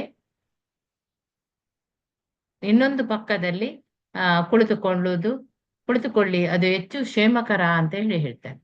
ಆಗ ಪ್ರಭುಪಾದರವರ ಮಾತಿನಲ್ಲಿ ಇನ್ನೊಂದು ಪಕ್ಕದಲ್ಲೇ ಹೋಗಿ ಕುಳಿತರು. ಸುಂದರವಾದ ಹಳ್ಳಿ ರಸ್ತೆಯಲ್ಲಿ ಅರ್ಧ ಗಂಟೆ ಪ್ರಯಾಣ ಮಾಡಿರ್ಬೋದು. ಕಬ್ಬಿನ ಗದ್ದೆಗಳಲ್ಲಿ ದಾಟಿ ಪರ್ವತ ಶ್ರೇಣಿಗಳನ್ನು ನೋಡುತ್ತಾ ಸಮುದ್ರವನ್ನು ವೀಕ್ಷಿಸುತ್ತಾ ಸಂತೋಷದಿಂದ ಪ್ರಯಾಣ ಮಾಡ್ತಾ ಇದ್ರು. ಆಗ ಒಂದು ಕಡೆ ನಿಂತ ಒಂದು ಉನ್ನತ ಶಿಖರದಿಂದ ಅವರು ಸಮುದ್ರವನ್ನು ಕೂಡ ವೀಕ್ಷಿಸ್ತಾರೆ. ಕಾರಿಗೆ ಹಿಂದಿರುಗಿದಾಗ ಬ್ರಹ್ಮಾನಂದ ಅಲ್ಲಿ ಸ್ವಾಮಿಗಳು ಅಲ್ಲಿ ಕಾರಿನ ಬಲಗಡೆಯ ಬಾಗಿಲನ್ನು ತೆರೆದ್ರು. ಪ್ರಭುಪಾದರು ಇಲ್ಲ, ಇನ್ನೊಂದು ಪಕ್ಕ ಹೆಚ್ಚು ಕ್ಷೇಮಕರ ಎಂದು ಹೇಳುತ್ತಾ ಪುಷ್ಪಕೃಷ್ಣರು ಮೊದಲು ಸೂಚಿಸಿದಂತೆ ಕಾರಿನ ಎಡಭಾಗದಲ್ಲಿ ಹೋಗಿ ಕುಳಿತರು. ಕೆಲವು ನಿಮಿಷಗಳ ನಂತರ ಪ್ರಭುಪಾದರು ಕಾರು ಒಂದು ತಿರುವಿನಲ್ಲಿ ಸಾಗುತ್ತಿದ್ದಾಗ ಎದುರಿನಿಂದ ಒಂದು ವೋಲ್ಕ್ಸ್ ವ್ಯಾಗನ್ ಅದು ಕಾರು ನುಗ್ಗಿ ಬರ್ತಿತ್ತು. ಪ್ರಭುಪಾದರು ಪುಷ್ಪಕೃಷ್ಣರ ಹಿಂದೆ ಕುಳಿತುಕೊಂಡಿದ್ರು. ಡ್ರೈವರ ಹಿಂದೆ ಬ್ರಹ್ಮಾನಂದ ಕುಳಿತಿದ್ರು. ವ್ಯಾಗನ್ ಕಂಡ ಕೂಡಲೇ ಪ್ರಭುಪಾದರು ತಮ್ಮ ದೊಣ್ಣೆಯನ್ನು ಊರಿ ಆಧಾರ ತೆಗೆದುಕೊಳ್ತಾರೆ. ವ್ಯಾಗನ್ ಧಾವಿಸಿ ಬರುತ್ತಿದೆ. ಕಾರಿನ ಡ್ರೈವರ್ ಕಾರನ್ನು ಎಡಕ್ಕೆ ತೆಗೆದುಕೊಳ್ತಾನೆ. ವ್ಯಾಗನ್ ಕೂಡ ಹಾಗೆ ಅದು ತಿರುವು ತೆಗೆದುಕೊಂಡು ಕಾರಿನ ಮುಂಭಾಗಕ್ಕೆ ಡಿಕ್ಕಿ ಹೊಡಿತದೆ. ಅಲ್ಲಿ ಪುಷ್ಪಕೃಷ್ಣ ಅವರ ತಲೆಗೆ ಗಾಜಿಂದು ಬಾಗಿಲು ತಾಗಿ ಗಾಜು ಸೀಲಾಗಿ ಹೋಗ್ತದೆ. ಡ್ರೈವರ ತಲೆ ಕೂಡ ಗಾಜಿಗೆ ಹೊಡೆದು ಮುಖವೆಲ್ಲ ರಕ್ತಮಯವಾಗ್ತದೆ. ಹಿಂದಿನ ಸೀಟಿನಲ್ಲಿ ಶ್ರೀಲ ಪ್ರಭುಪಾದರು ಕುಳಿತೇ ಇದ್ರು. ಅವರ ಮುಖದಲ್ಲಿ ಆತಂಕ ತುಂಬಿತ್ತು. ಏನಾಯ್ತು ಅಂತೇಳಿ ಪ್ರಭುಪಾದರನ್ನು ರಕ್ಷಿಸುವುದಕ್ಕೆ ಎನ್ನುವಂತೆ ಬ್ರಹ್ಮಾನಂದರು ಅವರು ಪ್ರಭುಪಾದರನ್ನು ಗಟ್ಟಿಯಾಗಿ ತಬ್ಬಿಕೊಂಡ್ರು. ಆದ್ರೆ ಆ ವೇಳೆಗೆ ಅಪಾಯದ ಗಳಿಗೆ ದಾಟಿ ಹೋಯಿತು. ಬ್ರಹ್ಮಾನಂದರು ಕಾರಿನಿಂದ ಕೆಳಗೆ ಹಾರಿ ಬೇರೆ ವಾಹನಗಳಿಗೆ ಎಲ್ಲ ಹೇಳ್ತಿದ್ರು, ಎಚ್ಚರಿಕೆ ವಹಿಸುವಂತೆ ಸೂಚಿಸಲು ಹೊರಬಂದು ಹಿಂಬಾಗಿಲನ್ನು ತೆರೆದ್ರು.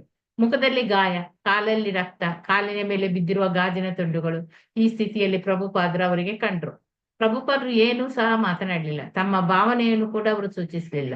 ಪುಷ್ಪಕೃಷ್ಣ ಬ್ರಹ್ಮಾನಂದರ ಜೊತೆಗೂಡಿ ವಾಹನಗಳಿಗೆ ಎಚ್ಚರಿಕೆ ಕೊಡಲು ಸಾಧ್ಯವಾದರೆ ಯಾರನ್ನಾದ್ರೂ ನಿಲ್ಲಿಸಲು ಪ್ರಯತ್ನಿಸಿದ್ರು. ವ್ಯಾಗನ್ ನಲ್ಲಿದ್ದ ಪುರುಷ ಮತ್ತು ಸ್ತ್ರೀ ಕೂಡ ಗಾಯಗೊಂಡಿದ್ರು. ಕೆಲವು ಮೋಟಾರ್ಗಳು ಕೂಡ ನಿಂತವು. ಅಲ್ಲಿ ಗಾಯಾಳುಗಳಿಗೆ ಸಹಾಯ ದೊರೆತ ಮೇಲೆ ಪ್ರಭುಪಾದರು ಅವರು ತಮ್ಮ ಶಿಷ್ಯರು ಕಾರಿನಲ್ಲಿ ಕುಳಿತರು ದೇವಾಲಯಕ್ಕೆ ಹಿಂದಿರುಗಿದ್ರು. ದೇವಾಲಯದಲ್ಲಿ ಶ್ರೀಲ ಪ್ರಭುಪಾದರು ಬರುವುದು ಏಕೆ ತಡವಾಯಿತು ಎಂದು ಆಶ್ಚರ್ಯ ಪಡುತ್ತಾ ಕಾತರದಿಂದ ಹರಿಕೇಶ ಕಾಯ್ತಿದ್ದ. ಪ್ರಭುಪಾದರು ದೇವಾಲಯವನ್ನು ಪ್ರವೇಶ ಮಾಡ್ತಾರೆ. ಪ್ರಭುಪಾದರು ಮತ್ತು ಉಳಿದಿಬ್ಬರು ಗಾಯಗೊಂಡಿರುವುದನ್ನು ನೋಡಿ ಹರಿಕೇಶರು, ಓ ದೇವರೇ, ಏನಾಯ್ತು ಅಂತ ಹೇಳಿ ಪುನಃ ಉದ್ಗಾರ ತೆಗಿತಾರೆ. ಆಗ ಶ್ರೀಲ ಪ್ರಭುಪಾದರು ಮೌನವಾಗಿ ತಮ್ಮ ಕೋಣೆಗೆ ಹೋಗಿ ಕುಳಿತುಕೊಳ್ತಾರೆ. ಶಿಷ್ಯನೊಬ್ಬ ಗಾಯಗಳಿಗೆ ಕಟ್ಲಿಕ್ಕೆ ಬ್ಯಾಂಡೇಜ್ಗಳನ್ನು ತೆಗೆದುಕೊಂಡು ಬರ್ತಾರೆ. ಪ್ರಭುಪಾದರು ಗಲ್ಲ, ಕೈ, ಕಾಲು ಹಾಗೂ ಪುಷ್ಪಕೃಷ್ಣ ಅವರ ಮತ್ತು ಬ್ರಹ್ಮಾನಂದರ ಅವರ ತಲೆಗಳಿಗೆಲ್ಲ ಬ್ಯಾಂಡೇಜ್ ಕಟ್ಟಲಾಯಿತು. ಅಪಘಾತವಾದ ಮೇಲೆ ಇಷ್ಟು ಹೊತ್ತು ಶ್ರೀಲ ಪ್ರಭುಪಾದರು ಒಂದು ಮಾತನ್ನು ಕೂಡ ಆಡ್ಲಿಲ್ಲ. ಕೊನೆಗೆ ಒಂದು ಮಾತನ್ನು ಹೇಳ್ತಾರೆ, ಅಸನಪೀಕ್ಲೈಸ ದಾಸ ದೇಹ, ಅಂದ್ರೆ ಈ ಭೌತಿಕ ಶರೀರವನ್ನು ನೀನು ಒಪ್ಪಿಕೊಂಡ ಮೇಲೆ ಅನೇಕ ತೊಂದರೆಗಳನ್ನು ನಾವು ಅನುಭವಿಸ್ಬೇಕಾಗ್ತದೆ. ನಾವು ಕಾರಿನಲ್ಲಿ ಆರಾಮವಾಗಿ ಕುಳಿತಿದ್ದೇವೆ, ಮರುಕ್ಷಣದಲ್ಲಿ ಅಪಘಾತ ಆಯ್ತು. ಅಪಘಾತ ಹೇಗಾಯ್ತು ಎಂಬುದನ್ನೇ ಕೆಲವೇ ಮಾತುಗಳಲ್ಲಿ ಅವರು ವಿವರಿಸಿದರು. ಬ್ರಹ್ಮಾನಂದ ಸ್ವಾಮಿ ಅಪಘಾತ ಆಗುವುದಕ್ಕೆ ಮುಂಚೆ ಪ್ರಭುಪಾದರು ಹೇಗೆ ತಮ್ಮ ದೊಣ್ಣೆಯನ್ನು ಊರಿ ಹೆಚ್ಚಿನ ಅಪಾಯದಿಂದ ಪಾರಾದರು ಅಂತ ಹೇಳಿ ಅದನ್ನು ವಿವರಿಸಿದ್ರು. ಸ್ವಲ್ಪ ರಾಲ ಮತ್ತು ಅರಸಿನ ತೆಗೆದುಕೊಂಡು ಬನ್ನಿ ಎಂದು ಪ್ರಭುಪಾದರಲ್ಲಿ ಹೇಳ್ತಾರೆ. ಅವೆರಡನ್ನು ಅವರು ಉಪ್ಪು ನೀರಿನಲ್ಲಿ ಬೆರೆಸಿ ಸ್ವಲ್ಪ ಬಿಸಿ ಮಾಡ್ತಾರೆ. ಇದೆಲ್ಲ ಆಗುತ್ತಿರುವಾಗ ಪ್ರಭುಪಾದರು ಭಾಗವತ ತತ್ವಜ್ಞಾನವನ್ನು ಅಲ್ಲಿ ಮತ್ತೆ ಪ್ರಾಯೋಗಿಕವಾದ ಚಿಕಿತ್ಸಾ ಕ್ರಮವನ್ನು ಕುರಿತು ಮಾತನಾಡ್ತಾ ಇದ್ರು. ಏನೇ ಆಗಲಿ ಅಪಘಾತ ಭಯಾನಕವಾದ ಒಂದು ಪ್ರಸಂಗ. ಆ ಪ್ರಭುಪಾದರು ತಮ್ಮ ಶಿಷ್ಯರಿಗೆ ಕೀರ್ತನೆಯನ್ನು ನಡೆಸಲು ಹೇಳ್ತಾರೆ. 2 ಕಾರುಗಳು ಧ್ವಂಸವಾಗಿರುವುದನ್ನು ನೋಡಿದರೆ ತಮಗೆ ಆಗಿರುವ ಗಾಯಗಳು ಲೆಕ್ಕಕ್ಕೆ ಇಲ್ಲದಷ್ಟು ಲೆಕ್ಕಕ್ಕೆ ಇಲ್ಲ, ಅದು ಲೆಕ್ಕ ತೆಗೆದುಕೊಳ್ಳುವಂಥದ್ದೇ ಅಲ್ಲ ಅಂತ ಹೇಳಿ ಹೇಳ್ತಾರೆ. ಕೃಷ್ಣನೇ ನಮ್ಮನ್ನು ಕಾಪಾಡಿದಾನೆ ಅಂತ ಹೇಳಿ ಪ್ರಭುಪಾದರಲ್ಲಿ ಹೇಳ್ತಾರೆ. 3 ಕಡೆ ಬ್ಯಾಂಡೇಜ್ ಕಟ್ಟಿಸಿಕೊಂಡು ಒಳ್ಳೆ ಯುದ್ಧ ವೀರನಂತೆ ಪ್ರಭುಪಾದರು ಕುಳಿತಿದ್ದಾರೆ. ಹರಿಕೇಶ ಗಟ್ಟಿಯಾಗಿ ಚೈತನ್ಯ ಚರಿತಾಮೃತವನ್ನು ಓದುತ್ತಾ ಇದ್ದಾರೆ. ಹರಿದಾಸ್ ಠಾಕೂರರ ನಿರ್ಯಾಣ. ಆಮೇಲೆ ಶ್ರೀಲ ಪ್ರಭುಪಾದರು ಪ್ರಯಾಣದ ಅಪಾಯಗಳನ್ನು ಕುರಿತು ಮಾತನಾಡತೊಡಗುತ್ತಾರೆ. ನಾವು ಇಷ್ಟೊಂದು ಪ್ರಯಾಣ ಮಾಡುವುದು ಸರಿಯೇ ಎಂದು ಪ್ರಶ್ನಿಸಿದ್ರು. ಶ್ರೀಮದ್ ಭಾಗವತದ ಮತ್ತು ವೈಷ್ಣವ ಸಾಹಿತ್ಯವನ್ನು ಅನುವಾದಿಸುವ ದೊಡ್ಡ ಜವಾಬ್ದಾರಿ ಅವರಿಗಿತ್ತು. ಹಾಗಿರುವಾಗ ತಾವು ಸದಾ ಕಾರಲ್ಲಿ ಸಂಚರಿಸುತ್ತಾ ಜೀವವನ್ನು ಅಪಾಯಕ್ಕೆ ಒಡ್ಡುವುದು ಎಷ್ಟು ಸರಿ? ವಾಸ್ತವವಾಗಿ ಅವರು ಬೊಂಬೈನಿಂದ ನೈರೋಬಿಗೆ ಭೇಟಿ ಕೊಡುವ ವಿಚಾರ ಕೂಡ ಇತ್ತು. ಆದ್ರೆ ಈಗ ಅವರು ತಮ್ಮ ನೈರೋಬಿ ಕಾರ್ಯಕ್ರಮವನ್ನು ರದ್ದುಪಡಿಸ್ತಾರೆ. ತಮಗೆ ಬೊಂಬೈ ಬಿಡುವುದೇ ಇಷ್ಟವಿಲ್ಲ ಅಂತ ಹೇಳ್ತಾರೆ.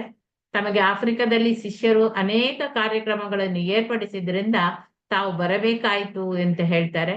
ಅವರು ಭಾರತಕ್ಕೆ ಹಿಂದಿರುಗಬೇಕು ಎನ್ನುವುದಕ್ಕೆ ಪ್ರಾಯಸ ಇದು ಒಂದು ಸೂಚನೆ ಕೂಡ ಆಗಿತ್ತು. ಮಾರನೇ ದಿನ ಬೆಳಿಗ್ಗೆ ಪ್ರಭುಪಾದರು ಬ್ರಹ್ಮಾನಂದ ಸ್ವಾಮಿ ಮತ್ತೆ ಪುಷ್ಪಕೃಷ್ಣ ಸ್ವಾಮಿ ಅವರೊಂದಿಗೆ ಯಥಾ ಪ್ರಕಾರ ಅವರು ಹವಾ ಸೇವನೆಗೆ ಹೋಗ್ತಾರೆ. ತಾವು ನೈರೋಬಿಗೆ ಹೋಗುವುದೇ ಅಥವಾ ಭಾರತಕ್ಕೆ ಹಿಂದಿರುಗುವುದೇ ಎಂಬ ಬಗ್ಗೆ ಶಿಷ್ಯರೊಂದಿಗೆ ಅವರು ಚರ್ಚೆ ಮಾಡ್ತಾರೆ. ಇಸ್ಕಾನ್ ನೈರೋಬಿಯಾದ ಅಧ್ಯಕ್ಷರಾದ ಚೌಹಾನರು ಅವರು ಪ್ರಭುಪಾದರು ನೈರೋಬಿಗೆ ಹೋಗುವುದೇ ಸರಿ ಅಂತ ಹೇಳ್ತಾರೆ. ಅಲ್ಲಿ ಭಕ್ತರು ಕಾಯ್ತಾರೆ. ಎಲ್ಲಾ ಏರ್ಪಾಡುಗಳಾಗಿದೆ. ಈಗ ಪ್ರಭುಪಾದರು ಅಲ್ಲಿಗೆ ಹೋಗದಿದ್ರೆ ಮತ್ತೆ ಅವರು ಇಲ್ಲಿಗೆ ಬರುವುದು ಯಾವಾಗ್ಲೂ ಉಳಿದವರು. ಪ್ರಭುಪಾದರು ನೈರೋಬಿಗೆ ಹೋಗುವುದರ ವಿರುದ್ಧವಾಗಿ ಮಾತನಾಡ್ತಾರೆ. ಮೈ ನಡುಗಿಸುವ ಈ ಅಪಘಾತದ ನಂತರ ಪ್ರಭುಪಾದರು ಮತ್ತೆ ಆಫ್ರಿಕಾದಲ್ಲಿ ಹೆಚ್ಚು ಪ್ರಯಾಣ ಮಾಡದೆ ನೇರವಾಗಿ ಬೊಂಬಾಯಿಗೆ ಹೊರಡುವುದು ಉತ್ತಮ ಅಂತ ಹೇಳಿ ಕೆಲವರ ಅಭಿಪ್ರಾಯ ಆಗಿತ್ತು. ಈ ಪ್ರಭುಪಾದರು ಎರಡೂ ಅಭಿಪ್ರಾಯಗಳನ್ನು ಸಹ ಕೇಳಿಸ್ಕೊಳ್ತಾರೆ. ನೈರೋಬಿಯದ ಶಿಷ್ಯರನ್ನು ನಿರಾಸೆಗೊಳಿಸುವುದಕ್ಕೆ ಪ್ರಭುಪಾದರಿಗೆ ಒಪ್ಪಿಗೆ ಇರಲಿಲ್ಲ. ಅವರು ನೈರೋಬಿಗೆ ಹೋಗುವುದೇ ಸರಿ ಅಂತ ಹೇಳಿ ನಿಶ್ಚಯ ಮಾಡ್ತಾರೆ. ನೈರೋಬಿಯಲ್ಲಿ ಕೆಲವು ದಿನ ಮಾತ್ರ ಪ್ರಭುಪಾದರು ಉಳಿತಾರೆ. ಭಾರತಕ್ಕೆ ಹಿಂದಿರುಗುವುದಕ್ಕೆ ಅವರು ಕಾತರರಾಗಿದ್ರು. ಬೊಂಬಾಯಿನಲ್ಲಿ ಕೆಲವು ಅವ್ಯವಹಾರಗಳು ನಡೆದಿರುವ ಬಗ್ಗೆ ಅವರಿಗೆ ವರದಿ ಬಂದಿತ್ತು. ಕೆಲವು ಕೆಲಸಗಾರರು ಸಾಮಗ್ರಿಗಳ ಮೇಲ್ವಿಚಾರಕ ಚೌಕಿದಾರರು ಕೂಡಿಕೊಂಡು ಮಸಲತ್ತು ಮಾಡಿ ಕಟ್ಟಡದ ಸಾಮಗ್ರಿಗಳನ್ನೆಲ್ಲ ಕಳವು ಮಾಡ್ತಾರೆ. ಈ ವಿಷಯ ಗೊತ್ತಾದಾಗ ಪ್ರಭುಪಾದರಿಗೆ ತುಂಬಾ ದುಃಖ ಆಗ್ತದೆ. ತಮ್ಮ ಅನುವಾದದ ಕೆಲಸವನ್ನು ಸಹ ಅವರು ನಿಲ್ಲಿಸೇ ಬಿಟ್ರು. ಊಟವನ್ನು ಕೂಡ ಮಾಡ್ಲಿಲ್ಲ. ಬೊಂಬಾಯಿಯಿಂದ ಸಾವಿರಾರು ಮೈಲಿ ದೂರದಲ್ಲಿ ಇದ್ರೂ ಕೂಡ ಅಲ್ಲಿಂದ ಭಕ್ತರಿಗೆ ಇಂತ ಹೆಚ್ಚು ನೋವು ಅವರು ಅನುಭವಿಸಿದ್ರು. ಅಲ್ಲಿದ್ದ ಕೆಲವು ಭಕ್ತರಿಗೆ ಕಳವು ಆಗುತ್ತಿರುವ ಬಗ್ಗೆ ಗೊತ್ತೇ ಇರ್ಲಿಲ್ಲ. ಬ್ರಹ್ಮಾನಂದ ಸ್ವಾಮಿ ಪ್ರಭುಪಾದರನ್ನು ಕೇಳಿದ್ರು, ನೀವು ಏಕೆ ಊಟ ಮಾಡುತ್ತಿಲ್ಲ ಅಂತ. ಅದಕ್ಕೆ ಪ್ರಭುಪಾದರು ಉತ್ತರಿಸಿದ್ರು, ನನ್ನ ಹಣ ಹಾಳಾಗ್ತಿದೆ, ನಾನು ಹೇಗೆ ತಾನೇ ಊಟ ಮಾಡ್ಲಿ ಅಂತ ಹೇಳ್ತಾರೆ. ಮುಂಬೈ ನವೆಂಬರ್ 1. ನೈರೋಬಿಯಿಂದ ಹೊರಟ ಆ ಶ್ರೀಲ ಪ್ರಭುಪಾದರು ಬೆಳಿಗ್ಗೆ 1 ಗಂಟೆಗೆ ತಲುಪಿದ್ರು. ಆ ವೇಳೆಯಲ್ಲಿ ಕೂಡ ದೇವಾಲಯದ ಬಳಿ ಅವರನ್ನು ಸ್ವಾಗತಿಸಲು ನೆರೆದಿದ್ರು. ಆಜೀವ ಸದಸ್ಯರು, ಶಿಷ್ಯರು, ಬಾಡಿಗೆ ಹಿಡಿದವರು, ಹೀಗೆ ಅವರೆಲ್ಲ ಪ್ರಭುಪಾದರನ್ನು ಅವರ ಕೋಣೆಯ ತನಕ ಹಿಂಬಾಲಿಸಿದ್ರು. ಈಗ ತಮಗೆ ಅಪಘಾತದ ಬಗ್ಗೆ ಅವರು ಮಾತನಾಡ್ತಾರೆ. ಮೊಣಕಾಲಿನ ಮೇಲಿನ ಗಾಯದ ಕಲೆಯನ್ನು ತೋರಿಸಿದ್ರು. ಭಾರತಕ್ಕೆ ಹಿಂದಿರುಗಿದ್ದು ಅವರಿಗೆ ತೃಪ್ತಿ ಅನಿಸ್ತದೆ. ಮುಂಬೈಯಿಂದ ಬರೆದ ಅವರ ಪತ್ರಕ್ಕೆ ಒಂದು ಒಕ್ಕಣೆ ಕೂಡ ಹೀಗಿದೆ. ಅಪಘಾತದ ಅತ್ಯಂತ ವಿನಾಶಕಾರಿ ಅದು. ಆದಾಗ್ಯೂ ಕೃಷ್ಣ ನಮ್ಮನ್ನು ಕಾಪಾಡಿದಾನೆ. ನಾನು ಇಲ್ಲಿಗೆ ಬಂದು ದೇವಾಲಯದ ಕೆಲಸವನ್ನು ಈಗ ಪೂರ್ಣಗೊಳಿಸಬೇಕು ಎನ್ನುವುದೇ ಅದರ ಸೂಚನೆ ಆಗಿತ್ತು. ಇಸ್ಕಾನ್ ಮುಂಬೈ, ಶ್ರೀಲ ಪ್ರಭುಪಾದರ ಕಚೇರಿ. ಪ್ರಭುಪಾದರು ಕೆಲಸ ಶುರು ಮಾಡಿಬಿಡ್ತಾರೆ. ಮೊದಲು ಇಂಜಿನಿಯರ್ಗಳಿಗೆಲ್ಲ ಚೀಮಾರಿ ಹಾಕ್ತಾರೆ. ಆನಂತರ ನಿಧಾನಗತಿಯ ಕೆಲಸಕ್ಕೆ ಕಳೆದು ಹೋದ ಕಟ್ಟಡದ ಸಾಮಗ್ರಿಗಳಿಗೆ ಅವರೇ ಜವಾಬ್ದಾರರು ಎಂದು ಅವರು ವಿಚಾರವಾಗಿತ್ತು. ಆಮೇಲೆ ಪ್ರಾರಂಭದಲ್ಲಿ ಪ್ರಭುಪಾದರು ಬಾಡಿಗೆ ನಿರ್ಮಾಣ ಕಂಪನಿಯೊಂದರ ಸಹಾಯ ಪಡೆಯುವುದರ ಬಗ್ಗೆ ಯೋಚನೆ ಮಾಡ್ತಾರೆ.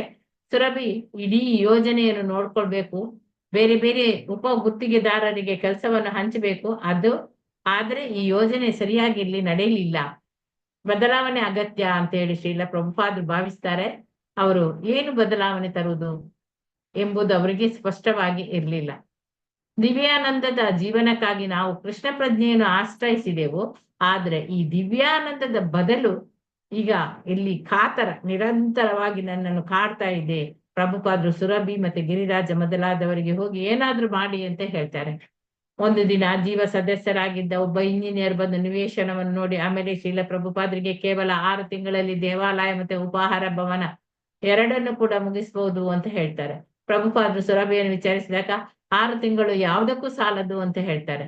ಎಲ್ಲಿ ತಮ್ಮ ಸೇವಾ ಆಯೋಗ ತಪ್ಪಿ ಹೋಗುದು ಅಂತ ಅವರು ಕಾತರರಾದ್ರು.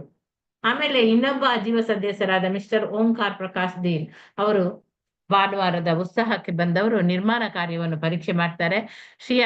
ಶ್ರೀಧೀರ್ ಅವರು ಇಸಿಸಿಯ ಪ್ರಧಾನ ಇಂಜಿನಿಯರ್ ಕೂಡ ಆಗಿದ್ರು. ಇಸಿಸಿ ಒಂದು ಸುವಿಖ್ಯಾತ ನಿರ್ಮಾಣ ಕಂಪನಿ. ಅವರ ಪ್ರಕಾರ ಕಟ್ಟಡವು ಕಲಪ ಕೆಲಸದ ಕಾರಣ 3 ವರ್ಷಗಳಲ್ಲಿ ನೆಲಸಮವಾಗುವುದು ಅಂತೂ ನಿಶ್ಚಯ. ಇಲ್ಲಿ ಗಿರಿರಾಜ್ ಬೊಂಬಾಯಿಯ ಒಂದು ದೊಡ್ಡ ಸುವಿಖ್ಯಾತ ನಿರ್ಮಾಣದ ಕಂಪನಿಗೆ ತಮ್ಮ ಕೆಲಸವನ್ನು ಒಪ್ಪಿಸುವಲ್ಲಿ ಅವರು ಆಸಕ್ತಿಯನ್ನು ಹೊಂದಿದ್ರು. ಮೊದಲು ಸುರಭಿ ತಮ್ಮ ಕೈಯಿಂದ ಈ ಕೆಲಸ ಜಾರಿ ಹೋಗುವುದಕ್ಕೆ ಒಪ್ಪಿಗೆಯನ್ನು ಅವರಿಗೆ ನೀಡ್ಲಿಲ್ಲ ಅವರು. ಆದ್ರೆ ಮಿಸ್ಟರ್ ಧೀರ್ ಅವರೊಂದಿಗೆ ಚರ್ಚೆ ಮಾಡಿದ ಮೇಲೆ ಅವರು ಆ ಬದಲಾವಣೆ ಅವರಿಗೆ ಇಷ್ಟ ಆಯ್ತು. ಇಸಿಸಿಯೊಂದಿಗೆ ಒಪ್ಪಂದ ಮಾಡಿದ್ರು. ಆಮೇಲೆ ಮಿಸ್ಟರ್ ಧೀರ್ ಪ್ರಗತಿ ನಗಸೆಯನ್ನು ಸಿದ್ಧಪಡಿಸಿದ್ರು. ಅದರ ಕೆಲಸ ಮುಂದುವರಿದಂತೆ ಪ್ರತಿಯೊಂದು ಘಟ್ಟದ ಕಾರ್ಯವನ್ನು ಸವಿವರವಾಗಿ ನಮೂದಿಸಲಾಗಿತ್ತು. ವೆಚ್ಚ ಸ್ವಲ್ಪ ದುಬಾರಿಯಾದ್ರೂ ವೃತ್ತಿಪರ ವಿಧಾನಗಳನ್ನು ಅನುಸರಿಸಿದ ಬಗ್ಗೆ ಶ್ರೀಲ ಪ್ರಭುಪಾದರಿಗೆ ತುಂಬಾ ಸಂತೋಷ ಆಗ್ತದೆ. ಈಗ ಕೆಲಸ ತುಂಬಾ ಅಚ್ಚುಕಟ್ಟಾಗಿ ಮತ್ತು ಶೀಘ್ರವಾಗಿ ಮುಗಿಯುವುದರಲ್ಲಿ ಸಂದೇಹವಿರಲಿಲ್ಲ. ಪ್ರಭುಪಾದರಿಗೆ ಮುಖ್ಯವಾದದ್ದು ಅದೇ.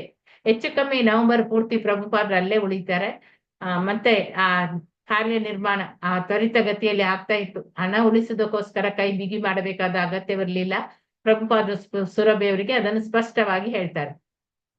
ದೇವಾಲಯ ಒಂದು ಮನೋಹರವಾದ ರತ್ನದಂತೆ ಇರಬೇಕು. ಭಾರತದ ಎಲ್ಲಾ ಭಾಗಗಳಿಂದಲೂ ಜನರು ಅಲ್ಲಿಗೆ ಬರ್ತಾರೆ, ಬರುವಂತೆ ಆಗ್ಬೇಕು.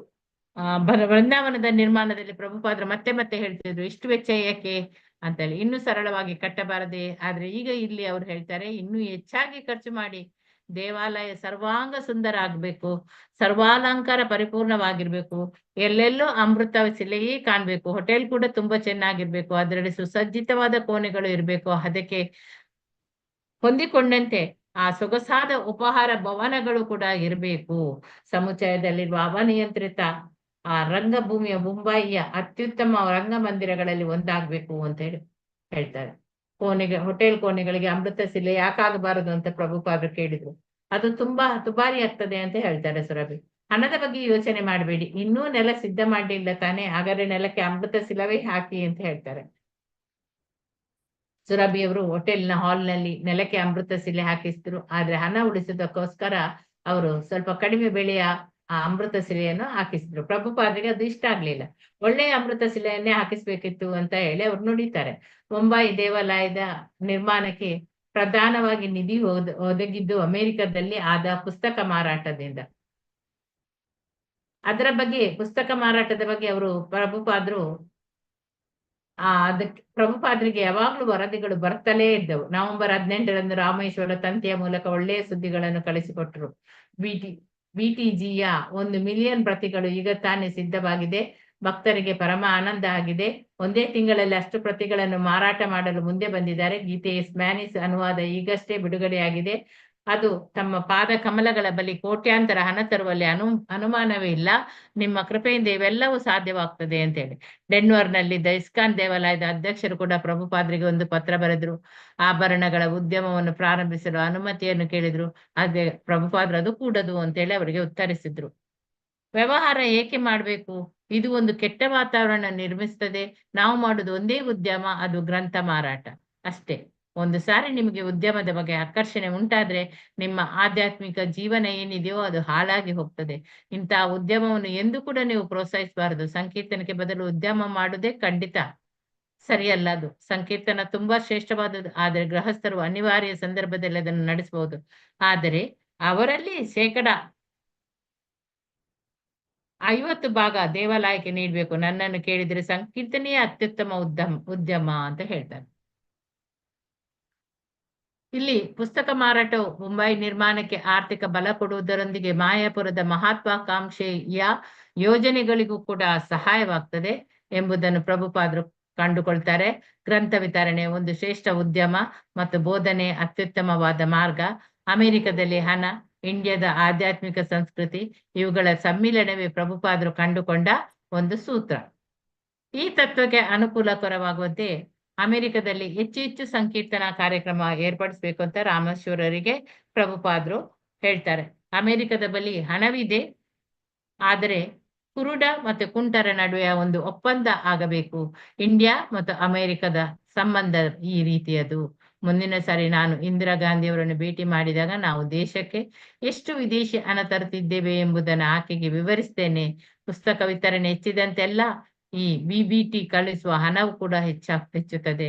ಈಗ ನಮ್ಮ ಮುಂದೆ ಕುರುಕ್ಷೇತ್ರ ಮತ್ತು ಜಗನ್ನಾಥಪುರಿಯ ಯೋಜನೆಗಳು ಇವೆ.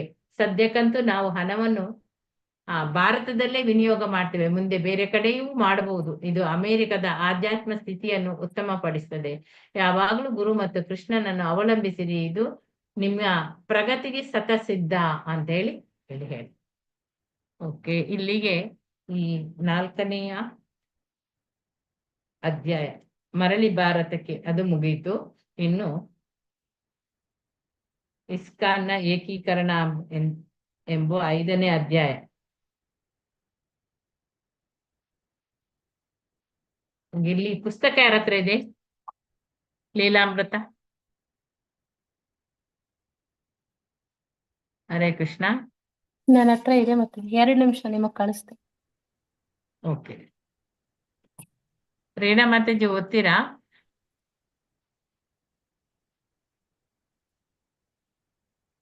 ಮಾತಾಜಿ 2 minutes ಮಾತಾಜಿ. ಓಕೆ, ಒಂದು ಪೇಜ್ ನಾನು ಓದ್ತೇನೆ. ಓಕೆ, ಭಾರತ. ಸ್ಕ್ರೀನ್ ಇಲ್ಲ, ನಾನು ಓದ್ತಾ ಹೋಗ್ತೇನೆ. ಭಾರತ ಇಸ್ಕಾನ್ನ ಏಕೀಕರಣ. 1975ರಲ್ಲಿ ಶ್ರೀಲ ಪ್ರಭುಪಾದರು ಸಂಸ್ಥೆಯ ವ್ಯವಸ್ಥಾಪನಾ ಸಮಸ್ಯೆಗಳನ್ನು ಕುರಿತು ಜಿಬಿಸಿಯಲ್ಲಿ, ಅದರಲ್ಲೂ ಮಾಯಾಪುರದಲ್ಲಿ ನಡೆದ ವಾರ್ಷಿಕ ಜಿಬಿಸಿಯ ಸಭೆಯಲ್ಲಿ ಮತ್ತೆ ಮತ್ತೆ ಪ್ರಸ್ತಾಪಿಸಿದರು. ಇಸ್ಕಾನ್ ಪ್ರಾರಂಭವಾದಾಗಲಿಂದಲೂ ಅವರು ಹೇಳ್ತಿದ್ರು, ಇದು ಒಬ್ಬನ ಕೆಲಸವಲ್ಲ,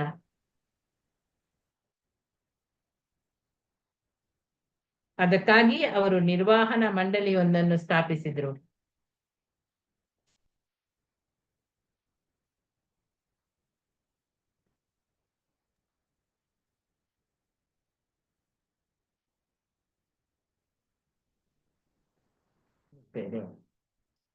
ಓದ್ಲಾ ಮಾತಾಜಿ? ಒಂದ್ ನಿಮಿಷ, ಅದು ಇದೊಂದು ಅರ್ಧ ಪೇಜ್ ಎಲ್ಲಿ ಹೋಯ್ತು? 195. ವಿಶ್ವದಾದ್ಯಂತ ಅವರು ಹರಡಿದ ಈ ಬೃಹತ್ ಸಂಸ್ಥೆಯನ್ನು ಒಬ್ಬರೇ ನಿರ್ವಹಿಸುವುದು ಕಷ್ಟವೆಂಬುದು ಅವರಿಗೆ ತಿಳಿದಿತ್ತು. ಜಿಬಿಸಿಯ ಸದಸ್ಯರೊಂದಿಗೆ ಅವರು ಬರೆದಿದ್ರು, ಸದಾ ನೆನಪಿನಲ್ಲಿಡಿ, ಈ ಜವಾಬ್ದಾರಿಯನ್ನು ನಾನು ಒಪ್ಪಿಸಿರುವ ಕೆಲವೇ ಮುಂದಾಳುಗಳಲ್ಲಿ ನೀವು ಒಬ್ಬರು. ನಿಮ್ಮ ಕರ್ತವ್ಯ ತುಂಬಾ ದೊಡ್ಡದು. ಇಸ್ಕಾನ್ ಚಳವಳಿಯು ಅದ್ಭುತವಾಗಿ ಯಶಸ್ಸು ಗಳಿಸುತ್ತಿರುವುದನ್ನು ಪ್ರಭುಪಾದರು ಇಲ್ಲಿ ಗಮನಿಸ್ತಾರೆ. ಇದು ಚೈತನ್ಯ ಮಹಾಪ್ರಭುಗಳ ಕೃಪೆಗೆ ದೃಷ್ಟಾಂತವಾಗಿತ್ತು. ಪ್ರಭುಪಾದರ ವಿನಯಶೀಲ ಪ್ರಯತ್ನಗಳನ್ನು ದಯಾಶೀಲರಾದ ಚೈತನ್ಯ ಮಹಾಪ್ರಭುಗಳು ಒಪ್ಪಿಕೊಂಡಿದ್ರು. ಇಸ್ಕಾನ್ ಎಷ್ಟೇ ಪೇಜ್ ಮತ್ತೆ? 195 ಮತ್ತೆ. ಇಸ್ಕಾನ್ ಪ್ರಭುಪಾದರು ತಮ್ಮ ಗುರುಗಳಿಗೆ ಸಲ್ಲಿಸಿದ ಸೇವೆ. ಈಗ ಪ್ರಭುಪಾದರ ಶಿಷ್ಯರು ಆ ಸಂಸ್ಥೆಯನ್ನು ಚೆನ್ನಾಗಿ ನಡೆಸುವುದರ ಮೂಲಕ ಗುರುವಿಗೆ ಕಾಣಿಕೆ ಸಲ್ಲಿಸಬೇಕಾಗಿತ್ತು. ತಾವು ಈ ಜಗತ್ತಿನಿಂದ ಮುಕ್ತರಾಗುವ ಮೊದಲು ಸಂಸ್ಥೆಯ 108 ದೇವಾಲಯಗಳನ್ನು ಪೂರ್ಣಗೊಳಿಸಬೇಕು ಎಂಬುದು ಪ್ರಭುಪಾದರ ಬಯಕೆಯಾಗಿತ್ತು. ಆ ದೇವಾಲಯಗಳನ್ನು ಜೀವಂತವಾಗಿ ಇಡುವುದೇ ಅವರ ನಿಷ್ಠ ಶಿಷ್ಯರ ಕರ್ತವ್ಯವಾಗಿತ್ತು. ಆಸ್ಟ್ರೇಲಿಯಾದಲ್ಲಿದ್ದ ತಮ್ಮ ಜಿಬಿಸಿ ಪ್ರತಿನಿಧಿಗೆ ಪ್ರಭುಪಾದರು ಹೀಗೆ ಬರೆದರು, ಮೆಲ್ಬರ್ನ್, ಲಂಡನ್, ಬೊಂಬೈ, ಪ್ಯಾರಿಸ್ ಈ ಎಲ್ಲಾ ಸ್ಥಳಗಳಲ್ಲಿಯೂ ನಾವು ಕಟ್ಟಿರುವ ದೇವಾಲಯಗಳು ಸೊಗಸಾಗಿದೆ. ಪ್ರತಿಯೊಂದು ಅದ್ಭುತ, ಅಮೋಘ ಅರ್ಚಾ ವಿಗ್ರಹವು ನಮ್ಮ ನಿಷ್ಠಾವಂತ ಸೇವೆಗೆ ಸಾಕ್ಷಿಯಾಗಿದೆ. ಈಗ ಜಿಬಿಸಿಯ ಕರ್ತವ್ಯ ಈ ದೇವಾಲಯಗಳನ್ನು ಚೆನ್ನಾಗಿ ನೋಡಿಕೊಳ್ಳುವುದು, ಅವರ ಕರ್ತವ್ಯ ಸ್ಫೂರ್ತಿ ತುಂಬುವುದು ಮತ್ತು ನಿರ್ವಹಣೆ ಮಾಡುವುದು. ಕೃಷ್ಣ ಪ್ರಜ್ಞೆಯ ಬೋಧಕನಿಗೆ ಸಮಸ್ಯೆಗಳು ಅನಿವಾರ್ಯ. ಅದಕ್ಕಾಗಿ ಅನೇಕ ಸಾಧುಗಳು ಬೋಧನೆಯ ಹಂಗಿಗೆ ಹೋಗದೆ ಯಾವುದಾದರೂ ಪವಿತ್ರ ಕ್ಷೇತ್ರದಲ್ಲಿ ಉಳಿಯಲು ಬಯಸುತ್ತಿದ್ದರು. ಆದರೆ ಚೈತನ್ಯ ಮಹಾಪ್ರಭುಗಳ ಸಂಪ್ರದಾಯಕ್ಕೆ ಸೇರಿದ ಭಕ್ತಿ ಸಿದ್ಧಾಂತ ಸರಸ್ವತಿ ಮತ್ತು ಇತರ ಮಹಾ ಆಚಾರ್ಯರು ಬದ್ಧಾತ್ಮರಿಗೆ ಸಾಧ್ಯವಾದಷ್ಟು ಭಗವಂತನ ಭಕ್ತಿ ಸೇವೆಯನ್ನು ಕರುಣಿಸುವ ಕಾಳಜಿ ಉಳ್ಳವರಾಗಿದ್ರು. ಹರೇ ಕೃಷ್ಣ ಮಾತಾಜಿ. ಧನ್ಯವಾದಗಳು. ಹರೇ ಕೃಷ್ಣ ಮಾತಾಜಿ. ಓದ್ಲಾ ಮಾತಾಜಿ? ಓದಿ ಮಾತಾಜಿ. ಒಂದು ಸಾರಿ ಬೋಧನೆಯ ಮಾರ್ಗವನ್ನು ಸ್ವೀಕರಿಸಿದವನು ತುಂಬಾ ಸಮಾಧಾನಿಯಾಗಿರಬೇಕು. ಬೋಧಕನ ದಾರಿಯಲ್ಲಿ ಅನೇಕ ಸಮಸ್ಯೆಗಳು ಉಂಟಾಗುತ್ತವೆ. ಆರ್ಥಿಕ ಅಗತ್ಯಗಳು, ರಾಷ್ಟ್ರೀಯ ಮತ್ತು ರಾಜ್ಯ ಸರ್ಕಾರಗಳ ಪ್ರತಿಬಂಧನಗಳು, ಭಗವಂತನ ಶುದ್ಧ ಭಕ್ತಿಯ ಬಗ್ಗೆ ಅಜ್ಞಾನಿಗಳಾದ ಮತ್ತು ಆಸುರಿ ಸ್ವಭಾವದ ಶತ್ರುಗಳು, ವೈರತ್ವ, ಹೊಸದಾಗಿ ಭಕ್ತರಾದವರ ನಡುವೆ ವೈಯಕ್ತಿಕ ಮಹತ್ವಾಕಾಂಕ್ಷೆ ಮತ್ತು ಅಭಿಪ್ರಾಯಗಳು, ಅನೈತಿಕ ಕಾಮ ಮತ್ತು ಮದ್ಯ ವ್ಯಸನವನ್ನು ನಿವಾರಿಸುವಲ್ಲಿ ಉಂಟಾಗುವ ಹೋರಾಟಗಳು ಮತ್ತು ಅಧಃಪತನಗಳು ಒಂದೇ ಎರಡೇ ಇಂತಹ ಸಾವಿರಾರು ಸಮಸ್ಯೆಗಳು. ಆದರೆ ಶ್ರೀಲ ಪ್ರಭುಪಾದರಿಗೆ ಇಂತಹ ದುಷ್ಟ ಶಕ್ತಿಗಳ ವಿರುದ್ಧ ನಡೆಸುವ ಹೋರಾಟ ಯುಕ್ತವಾದದ್ದು ಎನಿಸಿತ್ತು. ಇಂತಹ ಹೋರಾಟದಿಂದ ಜನನ ಮರಣ ಚಕ್ರದಿಂದ ಒಬ್ಬ ಜೀವಿಯನ್ನು ಪಾರು ಮಾಡಲು ಸಾಧ್ಯವಾದರೂ ಆ ಹೋರಾಟ ಸಾರ್ಥಕ ಎಂದು ಭಾವಿಸುತ್ತಿದ್ದರು. ತಮ್ಮ ಹಿರಿಯ ಶಿಷ್ಯರುಗಳು ಈ ಹೋರಾಟದಲ್ಲಿ ಹೆಗಲಿಗೆ ಹೆಗಲು ಕೊಟ್ಟು ದುಡಿಯಬೇಕು ಎಂಬುದು ಪ್ರಭುಪಾದರ ಬಯಕೆಯಾಗಿತ್ತು. ತಮ್ಮ ಹಿರಿಯ ಶಿಷ್ಯರಲ್ಲಿ ಸಮರ್ಥರು ಮತ್ತು ಪ್ರಾಮಾಣಿಕರು ಕಂಡಾಗ ತಮ್ಮ ಜವಾಬ್ದಾರಿಯನ್ನು ಅವರಿಗೆ ಒಪ್ಪಿಸಿ ತಮ್ಮ ಜೀವನದ ಪರಮೋದ್ದೇಶವಾದ ಶ್ರೀಮದ್ ಭಾಗವತದ 12 ಸ್ಕಂದಗಳನ್ನು ಸಿದ್ಧಪಡಿಸುವ ಕೆಲಸದ ಕಡೆ ಹೆಚ್ಚು ಗಮನ ಕೊಡುತ್ತಿದ್ದರು. ಭಕ್ತರಾದರೂ ಪ್ರಭುಪಾದರು ಹೆಚ್ಚು ಪುಸ್ತಕಗಳನ್ನು ಬರೆಯಬೇಕು, ಹೆಚ್ಚು ಅನುವಾದಗಳನ್ನು ಮಾಡಬೇಕು ಎಂಬುದಾಗಿ ಆಗ್ರಹ ಪೂರ್ವಕವಾಗಿ ಒತ್ತಾಯಿಸುತ್ತಿದ್ದರು. ಪ್ರಭುಪಾದರು ಎಷ್ಟು ಹೆಚ್ಚು ಬರೆದರೆ ಅಷ್ಟು ಹೆಚ್ಚು ಗ್ರಂಥಗಳನ್ನು ತಾವು ಓದಬಹುದು, ವಿತರಿಸಬಹುದು ಎನ್ನುವುದು ಅವರ ಅಪೇಕ್ಷೆಯಾಗಿತ್ತು. ಶ್ರೀಲ ಪ್ರಭುಪಾದರು ಆ ಬಗ್ಗೆ ತಮ್ಮ ಶಕ್ತಿ ಮೀರಿ ದುಡಿಯುವುದಾಗಿ ಶಿಷ್ಯರಿಗೆ ಭರವಸೆ ಕೊಡುತ್ತಿದ್ದರು. ಆದರೆ ಈ ಕಾರ್ಯ ಕೇವಲ ಯಾಂತ್ರಿಕವಾದುದಾಗಿರಲಿಲ್ಲ. ತುಂಬಾ ಏಕಾಗ್ರತೆ ಮತ್ತು ಮನಃಶಾಂತಿ ಈ ಕಾರ್ಯಕ್ಕೆ ಅಗತ್ಯವಿತ್ತು. ಅನೇಕ ಸಮಸ್ಯೆಗಳು ಆಕ್ರಮಣ ಮಾಡುವಾಗ ಇರುವ ಸಮಸ್ಯೆಗಳನ್ನು ಮತ್ತಷ್ಟು ಜಟಿಲಗೊಳಿಸುತ್ತಿರುವಾಗ ಬರವಣಿಗೆಯ ಕೆಲಸ ನಡೆಸುವುದು ಅವರಿಗೆ ಕಷ್ಟವಾಗುತ್ತಿತ್ತು. ಗುರುಕುಲದ ಸ್ಥಾಪನೆಗೆ ಕಾರಣರಾದ ಜೆಬಿಸಿ ಸದಸ್ಯರೊಬ್ಬರು ಶ್ರೀಲ ಪ್ರಭುಪಾದರಿಗೆ ಪತ್ರ ಬರೆದು ಎಲ್ಲ ಇಸ್ಕಾನ್ ಕೇಂದ್ರಗಳು ಈ ಶಿಕ್ಷಣ ಪದ್ಧತಿಯನ್ನು ಪ್ರೋತ್ಸಾಹಿಸಬೇಕೆಂಬ ಯೋಜನೆಯನ್ನು ಮುಂದಿಟ್ಟಾಗ ಪ್ರಭುಪಾದರು ಹೀಗೆ ಉತ್ತರಿಸಿದರು. ಆರ್ಥಿಕ ಜವಾಬ್ದಾರಿಯನ್ನು ಕೇಂದ್ರಗಳ ಮೇಲೆ ಹೊರಿಸುವ ಬಗ್ಗೆ ಜೆಬಿಸಿಯಲ್ಲಿ ಚರ್ಚೆ ಮಾಡಬೇಕು. ಸ್ಟಾಕ್ ಹೋಮ್ ಕೇಂದ್ರದಲ್ಲಿ ಭಿನ್ನಾಭಿಪ್ರಾಯವನ್ನು ತಲೆದೋರಿದಾಗ ಪ್ರಭುಪಾದರು ತೀರ್ಮಾನ ನೀಡಬೇಕೆಂದು ಶಿಷ್ಯರು ಪ್ರಾರ್ಥಿಸಿದರು. ಪ್ರಭುಪಾದರು ಈ ವಿಷಯವನ್ನು ಜೆಬಿಸಿ ಸಭೆಯಲ್ಲೇ ತೀರ್ಮಾನಿಸಬೇಕು. ನಮ್ಮ ಎಲ್ಲ ವಿದ್ಯಾರ್ಥಿಗಳು ಗುರುಗಳಾಗಬೇಕು ನಿಜ, ಆದರೆ ಅವರಲ್ಲಿ ಅನೇಕರಿಗೆ ಅರ್ಹತೆ ಇಲ್ಲ. ಹರೇ ಕೃಷ್ಣ ಮಾತಾಡಿ. ಹರೇ ಕೃಷ್ಣ. ಧನ್ಯವಾದಗಳು ಮಾತಾಡಿ. ಧನ್ಯವಾದಗಳು ಮಾತಾಜಿ.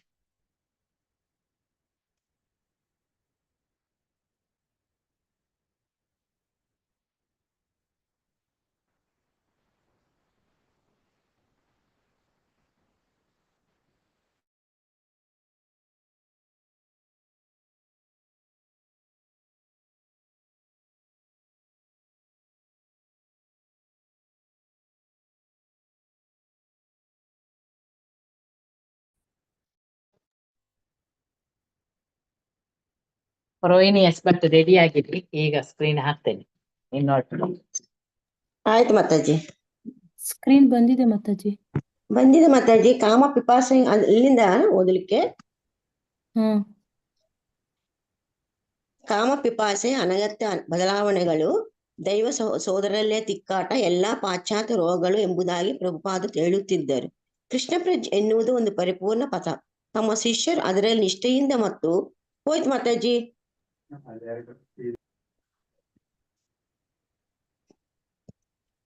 ಒಂದ್ ನಿಮಿಷ.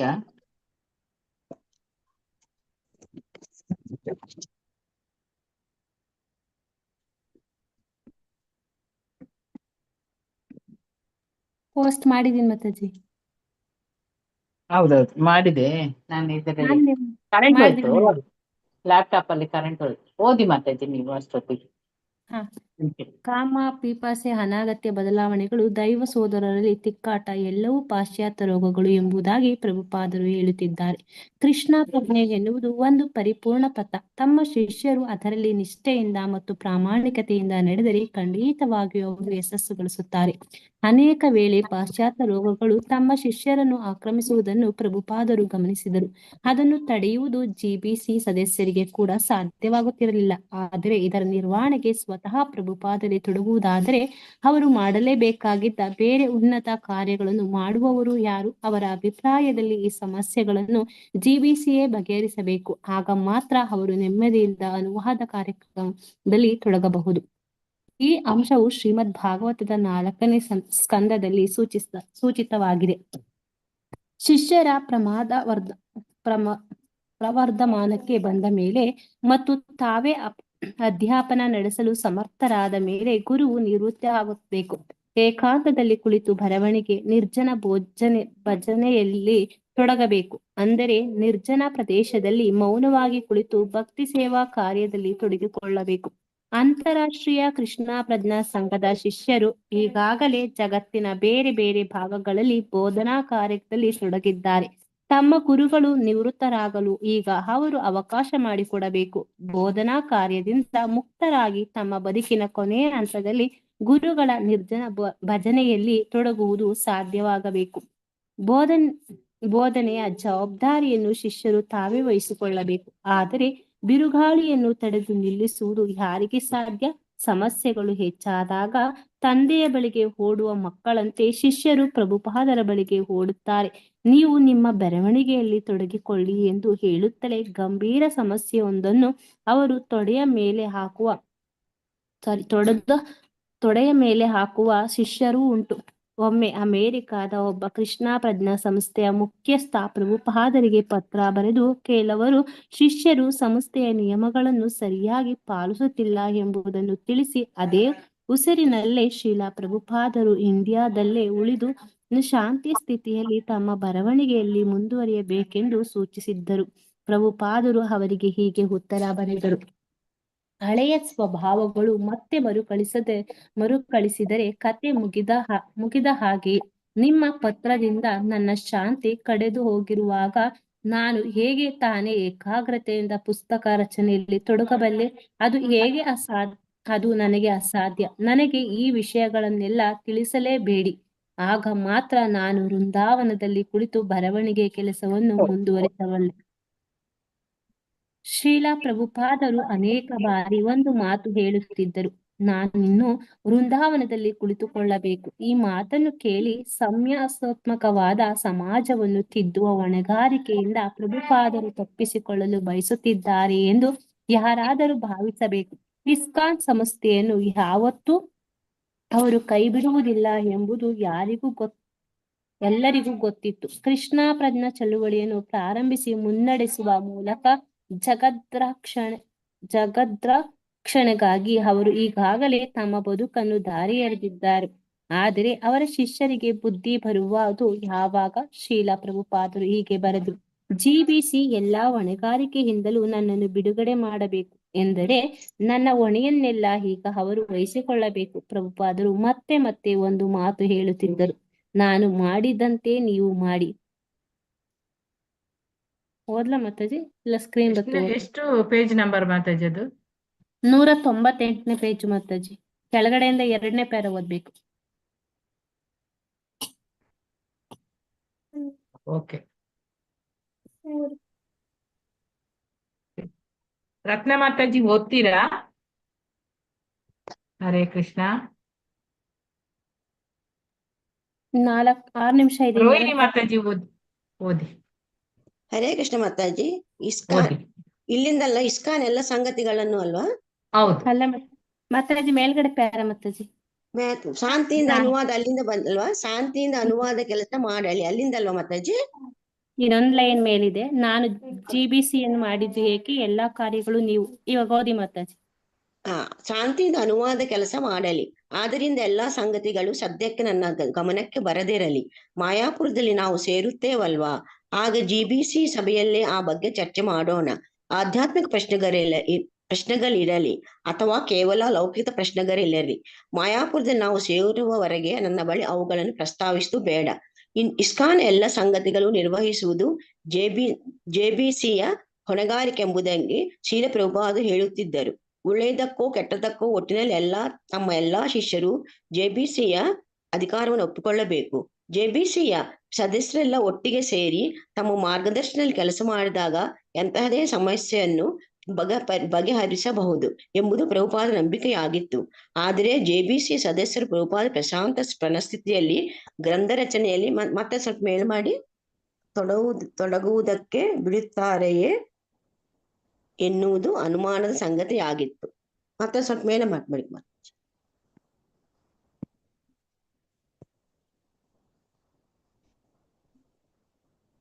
ಮಾತಾಜಿ ಇಲ್ಲ ಮಾತಾಜಿ, ಬರ್ಲಿಲ್ಲ ಮಾತಾಜಿ. ಅಲ್ಲಿ ಮೇಲೆ ಮಾಡ್ಬೇಕು, ಗ್ರಂಥ ರಚನೆಯಲ್ಲಿ ತೊಡಗುವುದಕ್ಕೆ ಬಿಡುತ್ತಾರೆ.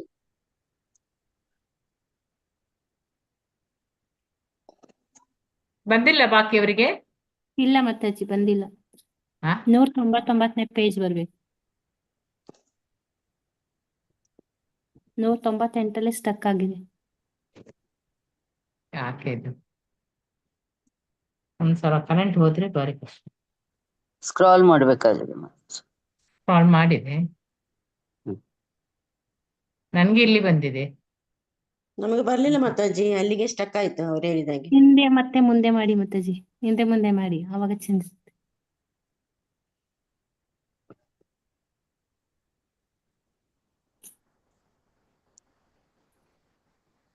197.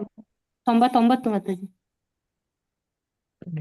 98 ಬಂತಾ?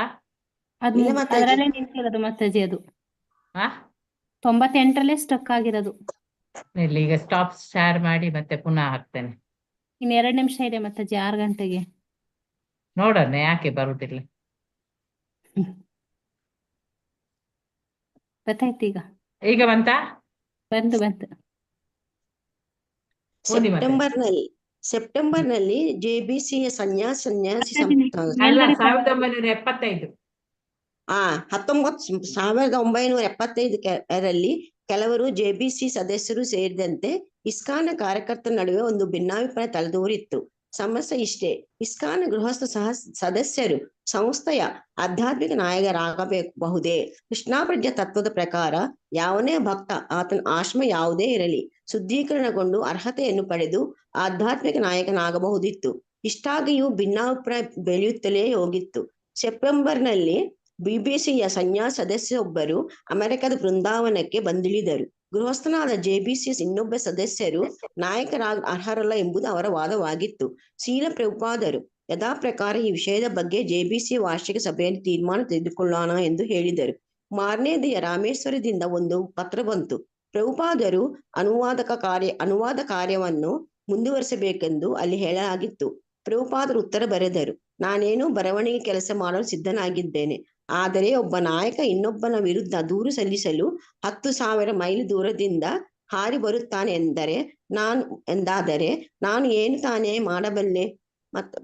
ನಾಯಕರಾದ ನೀವೆಲ್ಲ ಒಟ್ಟಿಗೆ ಕೆಲಸ ಮಾಡುವುದೇ ಸಾಧ್ಯವಿಲ್ಲದಾದರೆ ಉಳಿದವರು ಯಾಕೆ ನಿಮ್ಮೊಂದಿಗೆ ಸಹಕರಿಸುತ್ತಾರೆ?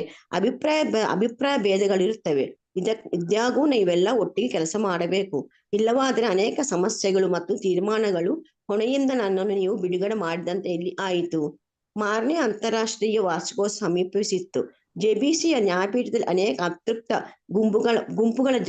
ಗುಂಪುಗಳ ಬಹಳ ಕಾಲ ಸಮಸ್ಯೆಗಳು ತೀರ್ಮಾನವಾಗಬೇಕಾಗಿತ್ತು. ಶ್ರೀಲ ಪ್ರಭುಪಾದ ಜನವರಿ 15ರಂದು ಮಾಯಾಪುರಕ್ಕೆ ಆಗಮಿಸುವರಿದ್ದರು.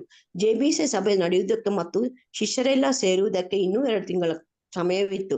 ಸುಮಾರು 1,000 ಜನ ಶಿಷ್ಯರು ಆಗಮಿಸುವ ನಿರೀಕ್ಷೆ ಇತ್ತು. ಕೀರ್ತನೆಗಳು, ಪ್ರವಚನ, ಪರಿಕ್ರಮಗಳು ನಡೆಯಲಿದ್ದವು. ಬಗೆಹರಿಸಬೇಕಾದ ಕೆಲವು ಸಮಸ್ಯೆಗಳು ಇದ್ದವು. ಪ್ರಭುಪಾದರು ಒಂದು ವಿಷಯ ಸ್ಪಷ್ಟಪಡಿಸಿದ್ದರು. ಗಾಳಿ ಮಾತು ಹಬ್ಬಿಸುವುದರಿಂದ ಸಮಸ್ಯೆಗಳು ಬಗೆಹರಿಸಲು ಸಾಧ್ಯವಿಲ್ಲ. ಕಡ್ಡಾಯ ತೀರ್ಮಾನಗಳು ಅವು ಬಗೆಹರಿಯುವುದಿಲ್ಲ. ಜೆಬಿಸಿಯಲ್ಲಿ ನಿತಾಂತವಾದ ನಿಷ್ಠೆಯನ್ನಿಟ್ಟಿದ್ದರೆ ಮಾತ್ರ ಸಮಸ್ಯೆಗಳು ಬಗೆಹರಿಯುತ್ತವೆ. ಸ್ವತಃ ತಾವು ಕೂಡ ಜೆಬಿಸಿಯ ತೀರ್ಮಾನಕ್ಕೆ ಬದ್ಧರು. ಬೇಕಾದರೆ ನಿಯಮಾವಳಿಗಳನ್ನು ಬದಲಾಯಿಸೋಣ. ನಿಷ್ಠರಾದ ಹಿಂಬಾಲಕರು ಮಾತ್ರ ಜೆಬಿಸಿ ಅಧಿಕಾರ ಒಪ್ಪಿಕೊಳ್ಳು ತಮ್ಮನ್ನು ಅನುಸರಿಸಬೇಕು. ಹರೇ ಕೃಷ್ಣ ಮಾತಾಜಿ. 6 ಗಂಟೆ ಆಯ್ತು. ಓಕೆ. ಹರೇ ಕೃಷ್ಣ. ಧನ್ಯವಾದಗಳು ಮಾತಾಜಿ. ಧನ್ಯವಾದಗಳು ಮಾತಾಜಿ. ಹರೇ ಕೃಷ್ಣ. ಹರೇ ಕೃಷ್ಣ. ವಾಂಚಾ ಕಲ್ಪತರುಭ್ಯಶ್ಚ ಕೃಪಾ ಸಿಂಧುಭ್ಯ ಏವ ಚ ಪತಿತಾನಾಂ ಪಾವನೇಭ್ಯೋ ವೈಷ್ಣವೇಭ್ಯೋ ನಮೋ ನಮಃ. ಅನಂತ ಕೋಟಿ ಭಕ್ತ ವೃಂದಕ್ಕೆ ಜೈ. ಇವತ್ತಿನ ದಿನ ಎಲ್ಲರಿಗೂ ಮಂಗಳಮಯವಾಗಲಿ ಅಂತ ಹೇಳಿ ಬೇಡಿಕೊಳ್ಳುತ್ತಾ ನಾವು ಇಂದಿನ ತರಗತಿಯನ್ನು ನಿಲ್ಲಿಸೋಣ. ಹರೇ ಕೃಷ್ಣ. ಹರೇ ಕೃಷ್ಣ ಮಾತಾಜಿ. ಧನ್ಯವಾದಗಳು ಮಾತಾಜಿ. ಅಟೆಂಡೆನ್ಸ್ ಹಾಕಿದ್ದೀರಾ? ಹೌದು ಮಾತಾಜಿ. ಹಾಕಿದ್ದೀವಿ ಮಾತಾಜಿ. ಹಾಕಿದೀವಿ. ಓಕೆ. ಹರೇ ಕೃಷ್ಣ. ಧನ್ಯವಾದಗಳು ಮಾತಾಜಿ. ನಾಳೆ ಸಿಗೋಣ. ಹರೇ ಕೃಷ್ಣ. ಧನ್ಯವಾದಗಳು ರೀನಾ ಮಾತಾಜಿ.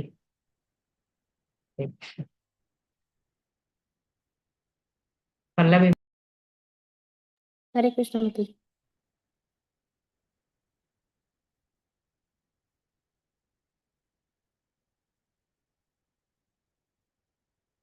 ಹರೇ ಕೃಷ್ಣ ಮಾತಾಜಿ.